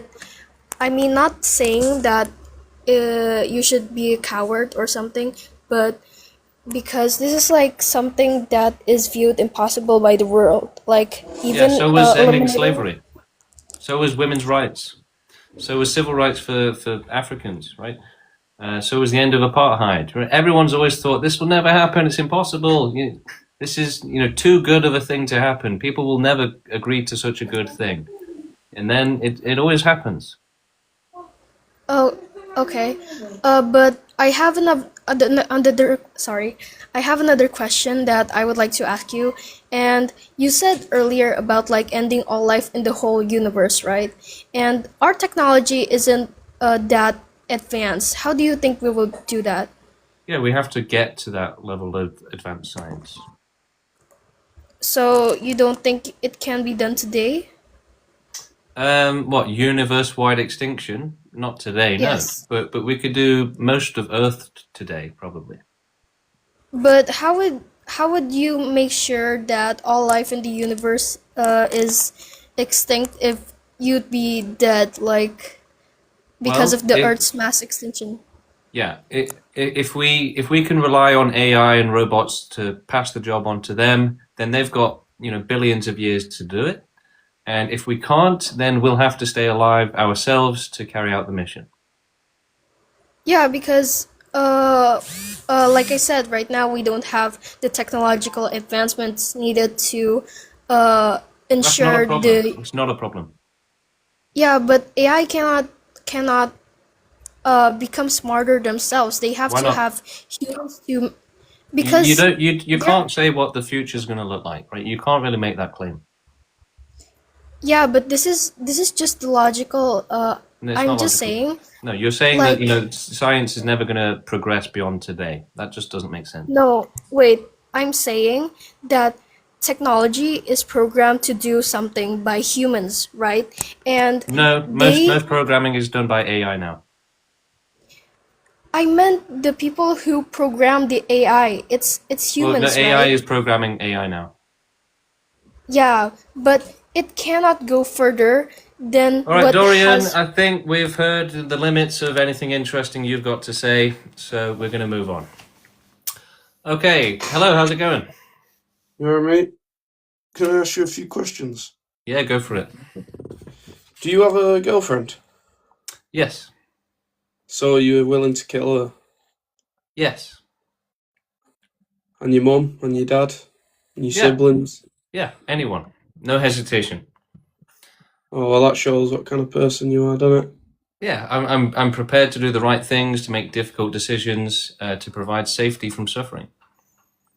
Well, what about when you come to this mass extinction? What about if the other people fight back? They will. So we'll just have to, do what's necessary. It'll cause a purge and then wouldn't end well for you and your family. Well, you don't know. It might work. It definitely won't. Well, you don't know. We have to try. So what are you doing now then to get this going? We're gathering people together to make it happen. How many people have you got? Like 50 to 100. 15 to 100. 50 to 100. That isn't... And you think you can... Against the whole No, I world? don't think that... Against- Okay, yeah, we're growing the movement to get more people. Duh. Well, it's clearly not working. Well, it clearly is working, right? Half We've the got people people in this joining lab are every just day. laughing That's at it, you. you're finished, you're out of here! Okay. Yeah, look, 50 to 100 people in 3 years. You're laughing about it, but why don't you start a movement and see how easy it is to grow it? But yeah, it is growing globally, and as it gets bigger and bigger. No, when I say 50 to 100 people, that's in terms of activists. There's lots of people that support it who aren't strictly activists, right? There's lots of people who would push the red button and destroy the universe. Like, there's loads of people in the chat right now. I have nearly 13,000 followers on TikTok. Yeah, a lot of them would absolutely support total extinction, even if they're not willing to become a full-time activist. So, yeah, the movement's growing, and support for the movement is growing as well. All right, let's see who is next. Hello. Hello, brother. How you doing? Okay, so I just have a couple of questions. So first, your idea of, for example, of ending. I support, of course, the fact that you want to make a change and you want to, let's say, terminate all suffering. I support this completely. But one thing, I just don't really understand how you want to do it. When, okay, you gather a group, a big, like group of people that are going to support you through this way. But still, there are a lot of people who are happy with this life. Have you you know? never seen Shrek? When there's a will, there's a way. Yeah, just 1 second. There is just, for example, let's say there's a lot of people that, yes, they have some, let's say they have some suffer, but at the same time, they are scared to lose this life, you know? They are scared to die. Yeah. And they find pleasure in this limited life. Our life is very limited, you know? It's not fair, though. It's not fair. So we have to abolish it. Yes, I agree. It's not fair, but it's going to take a huge, it's going to be hard. force. But the obligation is massive. So we I have just don't think it's possible. you don't believe in it. Yeah. You don't agree with it anyway. Just no, 1 second, sir. Let me just finish. Right, we get your point. You don't think it's possible. I understand, and it can definitely seem like there's no way it could ever happen. But when you have people that are genuinely dedicated to this and willing to do anything to make it happen, that opens a lot of doors. That makes a lot of things possible, right? You know, we're not just half committed to where, you know, we'll do a little bit of activism, right? No, if we had to literally die tomorrow or today for the movement, we would do it. So, you know, we're die hard, you know, we're hardcore, and we'll do anything, right? We're going to go the extra step. We're going to take it one step further. We're going to take it to the next level. We're going to push it to the limits to make it possible to help the sufferers, okay? So we are going to go above and beyond. And yeah, if you're just a lazy, you know, person that can't be bothered to do anything, then I could see how it would seem like an impossible task for you. Hello, how you doing? Hello, how are you? Yeah, good, thank you. Yes, I'm not 100% pro for your movement, but I think the people that are against you, they're not considering the possibility of a Neuralink chip being installed inside of their brain in the next 200 to 300 years, where they could pretty much live inside of a hell within a few seconds. I'm not sure. Have you seen Black Mirror? Yeah. Yeah, so I mean, if the situation is plausible, I've been saying this. Yeah, I've been saying this, that as technology gets more advanced, torture is going to get more advanced as well. So people need to think about the dangers, not just that they're blindly optimistic, right? Yeah, and how many people that are actively against this movement would be willing to live through that hell for like 3 million years? It's like, if they knew how it was like, maybe they'd have a different opinion. But yeah, I wanted to ask you, why do you think suffering is an inherently bad thing? Because it's bad for those who suffer. Isn't that kind of like a circular argument? Bad. Isn't that kind of like a circular argument? No, in fact, it's the opposite, right? So if it's bad for someone, then it's already bad. That's enough for it to be bad. So would you define suffering as like electrical impulses inside of the brain where we feel some kind of discomfort? How would you define suffering from like a neurological point of view? I would define it as a conscious experience of negative. If technology would allow people to live without this experience, this conscious experience, would you be willing to abandon your movement and encourage people to live? If suffering were just completely eliminated from like consciousness. Yeah. Okay. That makes sense. But so, the thing is that without certainty of safety, that will never actually be safe. So you do require omniscience for anything to be safe. Oh, so without the guarantee that we're going to reach that technology, you'd rather just end it now, basically. Well, no, it's more that extinction is the only realistic solution. It already exists as a solution, right? So the sufferers need that urgently. It would be silly to just let them suffer while we try to do something impossible instead of helping them. Okay, perfect. One last question before I let you go. What about people that experience more joy than suffering net? Like net total? So it's not fair, basically, so it has to be put an end to. But what if there's more happiness than pain? Well, you see, if you use that mentality, then you allow for the worst cruelty possible, right? It's not a fair thing. You're saying that, if 9 people enjoy abusing a child, then it's okay as long as they enjoy it. Yeah, but I mean, having, having an impulse to abuse kids isn't the same as having a willingness to live. If you Oh, it experience is. more It joy is. than pain. So causing suffering and allowing suffering is just as bad, right? If you're saying, yeah, I'm going to live and let them suffer so that I can live, then it is the same as abusing a child, right? Because the victim still suffers just as badly. It doesn't make a difference if you caused it or allowed it. So what about exterminating the people that cause pain to that level to other people instead of Well, to the that's people not a that realistic solution, right? That's not how life works. You can't, if you eliminate everyone that does that more people will have kids and just create new ones. But if people have kids that don't have this impulse, would that not mean just naturally, genetically, that their offspring would not have those same impulses to do evil to No. other people? No, not necessarily, no. Do you agree that would decrease the chance? Yeah, but decreasing isn't good enough, right? We have to Okay, I eliminate understand. it. You have to eliminate the chance of suffering. Completely. Okay, thank you so much. All right, Take thank care. you for coming on. All right, we're going to do 1 or 2 more, and then I'm going to have a break. So let's see if there's anyone else interesting in the queue. Okay, somebody's been waiting for a while. Let's bring them on. Hello. Hi. How's it going? Do you have any questions for us? Yeah. What do you think about the suffering that comes with racism?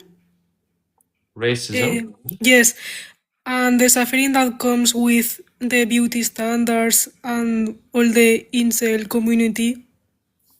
Well, it's bad, obviously, but it's probably not the most extreme form of suffering in the world.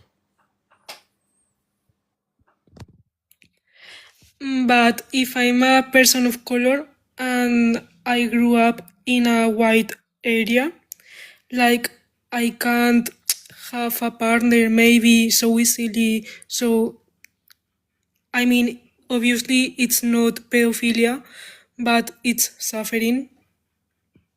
Yeah, it's bad, right? Suffering is bad.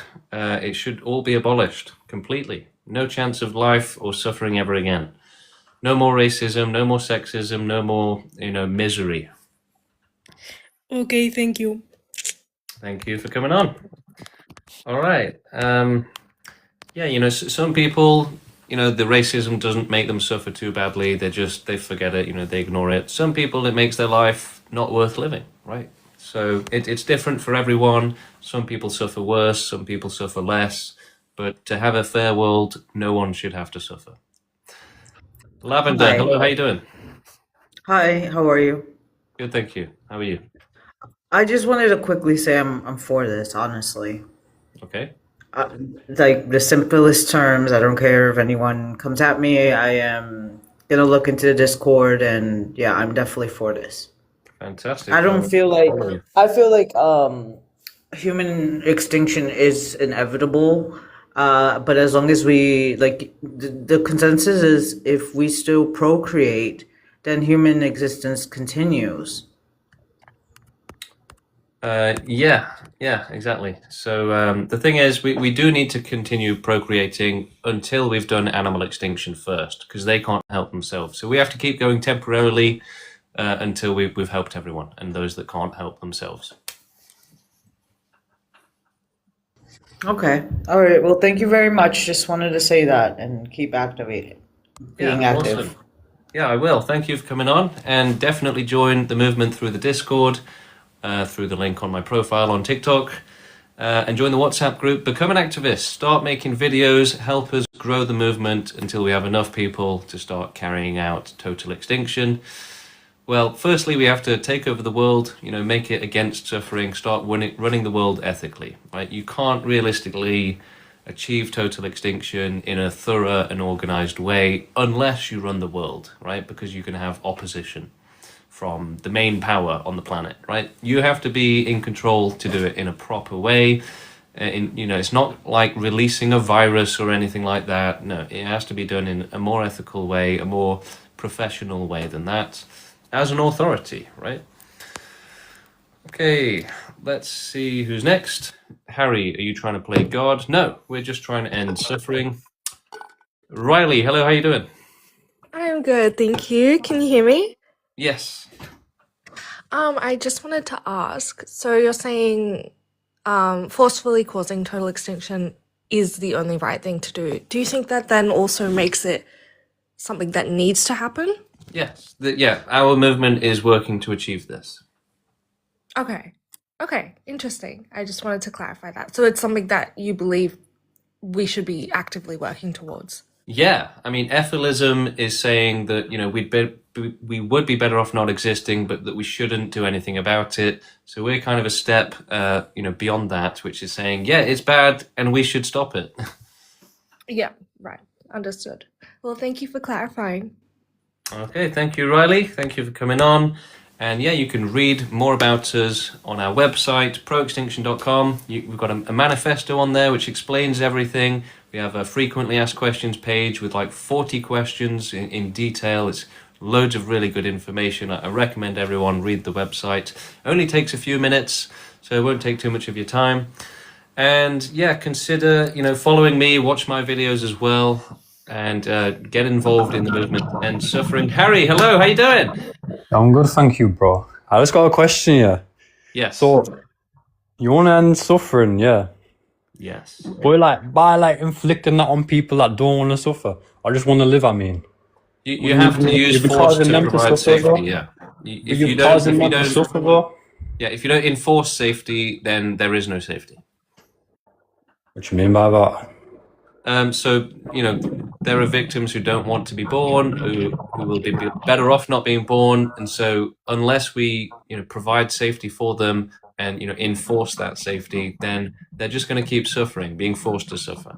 So why can't they do you not think it'd be more appropriate to set up a channel where people who are like-minded, as with yourself, could extinct themselves? No, because that would do nothing to help those who are suffering terribly and are being forced. So you're on about the people that can't do it themselves. You want to do it for them. That's interesting. Have a nice day, bro. All right, thank you for coming up, Harry. Thank you, bro. All right, but animals as well, right? Animals are even less capable of looking after themselves. Hello, how you doing? I'm good. So I was going to make a point that, because there's so much people on the earth, it's impossible for there not to be hatred and just bad things happen, right? But at the same time, why would you not want to live? You've been born, just by random, you've been chosen to be born, right? And it's for everything bad that happens in life, something good comes out of it. No, that's not the case, right? There's always a balance, and no, there's not always a balance. You should always put yourself in situations Flav, do you think that everyone has a perfect balance in their life? No, right. I don't. Good. But nothing's perfect in life. So what about those who have no balance in their life? Is that fair on them? No, but that's just how it is. Right, but that's just how it is. But we should change it, right? It's not fair. So, but you're trying to change it by essentially making killing it fair. Everyone. We're trying to make it fair. No, you're trying to kill everyone, and then nothing will happen. No. People are going to keep getting killed unless we do extinction for billions of more Right, years. but then nothing happens. If you're against killing, then extinction is your best friend. Yeah, but then nothing happens when No one everyone's suffers. dead. Everyone will be safe, so that's a good thing. But there will be no one. There doesn't have to be anyone. It's more important that there's safety from suffering than it is for life to exist. How does that make sense, though? Because that's the only fair thing, right? We should have safety first, right? You're saying we should let children get abused, let animals be tortured, so that some people can have fun at their expense. That's not acceptable. How can you be safe when you're already dead? How does that make sense? Are you against euthanasia? Do you think veterinarians shouldn't be allowed to euthanize animals who are suffering? I think you're finished, buddy. All right, we finished him off with the euthanasia counter argument. right? People are like, oh, no one's ever benefited from not suffering anymore and resting in peace. Wow, that's just a one IQ take, basically. A one IQ take. L host, well, come up and debate me then, right? Put your money where your mouth is, Baines. Join the queue, and let's see if it really is an L on me or if it's on you. Yeah, probably not going to join the queue though, are you? Okay, let's see who is next. I'm looking for people in the queue that we haven't had up yet. Ramsietta, I'm scared to hear more of your gibberish. It's not that I'm scared to debate you. You can't guarantee the suffering ends, but we should try. And we should absolutely try. All right, who else is in the queue? I've been waiting in the queue for an hour. Okay, let's bring you up. Tiadra, hello, Hello, how's it can you hear going? me? Yeah, you can just call me T. That's fine. I've been listening to your to this for a while, and actually I'm quite impressed because I feel like I had this perspective for a while, for a long time. Actually, it was a big ethical conundrum I couldn't solve, and I feel like you're repeating a lot of those perspectives I had. But I feel like the issue that I'm failing to see solution to is that first of all, the default state of like living creatures is the desire to live. Do you agree with that? Life is programmed by nature to have that desire. It's not Yeah. something that's like neutral. It's forced on them. Yeah, and I do agree with that. And I also thought that too. And it is true that it's a biological imperative to live. And I was like, if there was a state before existence where you could ask that person, do you want to live? Honestly, it would be more ethical to stop that, like to enter the point of existence. But as soon as you do exist, you do want to live. But there is no person before the desire to live was implemented into them to talk to about like, do you want to live or not? Because as soon as they live, they want to Well, live. you see, So if we're even going to if they talk to the people wanted who to are live, alive, even yeah, if they want to yeah, live, continue. it's not an informed decision. So that they're not actually making an informed decision. So it's not a good thing. Yeah, but you say that, but what do you mean they're not informed? They're informed by the desire to want to live. Well, That's no, a part of because the most equation for them. people, no. You see, in the same way that they have a biological imperative to want to live, they also have biological influences that prevent them from making rational and informed decisions about life and suffering, which is why, they have no empathy, they have no rationality, they don't care what happens to others, and they don't understand what happens to others either. So, they're making incredibly animalistic decisions, basically, where they're You could, exposing themselves to infinite risk of suffering for very little reward. And it's really just biology that can force you to do that. yeah, and I agree with that. But then the question would be, who is anyone to decide objectively what is worth it? You know what I mean? For example, if I look at someone, I was like, "You're eating a cupcake. That's unhealthy for you, and that's not worth the risk, the health risk for the what's it called, the short term benefit." And definitely, eating cupcakes over and over again forever is bad in the long term. But in that moment, if they just have one cupcake, they're like, "Yeah, I'm willing to accept that risk for the benefit." And you could say it's irrational, but that's the decision they made. So where are you getting this objective It's standard of not, what it's is no, good enough? people don't Sorry. make, Let me just yeah. finish. Sorry. Where are you getting this objective standard of what's good enough benefit to justify suffering? Because from the sound of it, like no amount of suffering is acceptable. And so we have to get rid of all life to excuse any level of suffering. Yeah, so it comes from a genetic capacity for rationality and empathy. Yeah, And but you say rationality. Sorry. So I'm very excited. I don't want to interrupt you. And I really do respect your perspective because I had it for a while. So I'm just trying to explain myself to see if you have a perspective I didn't think of in the moment. But when you say it's a genetic capacity and they're not being rational, but rational to what end? Rationality is an amorphous thing. Rationality is a series of what's it called thought processes and equations we used to get to an end. Like if something was perfectly rational, but what's it called, had no desires whatsoever, it wouldn't do anything. But we have desires, so our rationality is poised towards fulfilling those desires. Your desire is to minimize suffering, so use well, your no. to eliminate suffering. To eliminate So suffering. Sorry. humans are limited by their primal motivators right now, and some people, like extinctionists, have mutated to no longer be completely controlled by those primal motivators, which support nature essentially. So that supporting nature is irrational, and we've mutated towards more rationality and breaking free from the programming of nature, basically. Yeah, but for the people, if we accept that you guys have evolved past that, for the people who do have that desire, isn't it rational for them to approach their own desires? For you, you don't have that desire, so you're like, I don't see Well, the benefit in existing. no, For those who do have the they desire, it's not rational for them to want to keep existing. We're not talking about the people who are no. suffering to the point where they do want to die. We're talking about the people who aren't suffering to that point. And for those people, doesn't it make sense for them to want to keep living? We can talk about the people who do want to die after. Well, it's understandable that they want to keep living, but that doesn't make it rational. Why is it irrational if they get enough benefit to justify it? For example, if we lived in a world where the worst thing that could happen to you is that you stub your toe, and that was the case in the entire universe, would you say extinction is mandatory? If the worst thing that could happen is that you stub your toe every once in a while. No. Okay, so there is some level of suffering that you accept as acceptable to justify existence, right? Yeah. Okay, but how do you come to the conclusion of where that line is? For a lot of people, their what's it called, biological You imperative don't to need live to. will You let don't them need to put come up with to a a lot. conclusion. You don't need Well, a we line clearly like do have that. to come to. We No, do no, you need to don't. come to a No, you don't. conclusion. No, you don't. Okay, why? Sorry. Because that's not a realistic scenario. So that's nothing to do with the real world, and it's completely just irrelevant, essentially. Okay, let's move on to the next thing of some people suffering and that being unacceptable. That kind of just comes back to the point of, because we've come to conclusion that some level of suffering is unacceptable, we can't allow for it. Okay, can I move on to something else then, or is that my time? No, within the Sure. topic. My next thing is the realisticness of this. A lot of people come at you, and I feel like they want to do this. Well, oh, how are we going to do this? We don't have the technology. Obviously, we'd work towards it over hundreds and hundreds of years. That's obviously your perspective. But my issue is that because the default state of being, actually, that doesn't even matter. The main issue is how are you going to maintain global domination for hundreds and hundreds of years under one unified ideology when that's never happened ever in human history?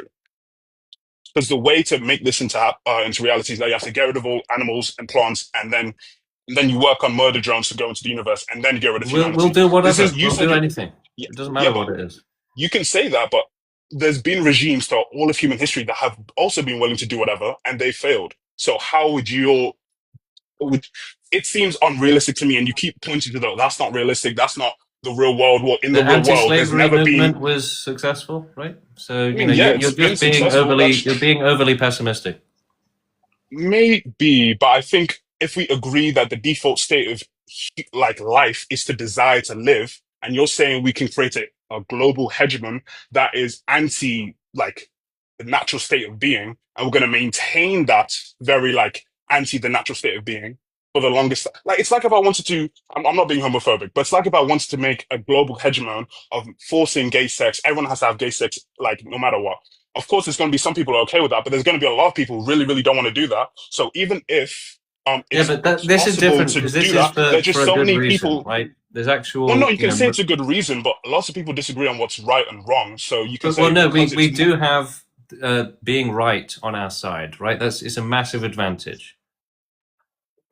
even if that is the case, there'll still be because we've had a bunch of people who are just Yeah, like, look, you're it doesn't matter if how difficult it is. Look, you could say, it's physically impossible, and it could even appear to be physically impossible, and we'd still try. It doesn't matter how difficult it I'm is, not we're saying still you going to try. shouldn't try. I'm just It saying doesn't matter how hard it is, the we're still going answer. to try. No, I'm not saying you shouldn't try, but I'm just saying the current approach of a global hegemon for hundreds and hundreds of years doesn't sound practical. Or would sound Well, more practical for then me is join to the be like, get a movement bunch. and give advice. Okay. Could I ask one more thing, or is that my time? Go for it.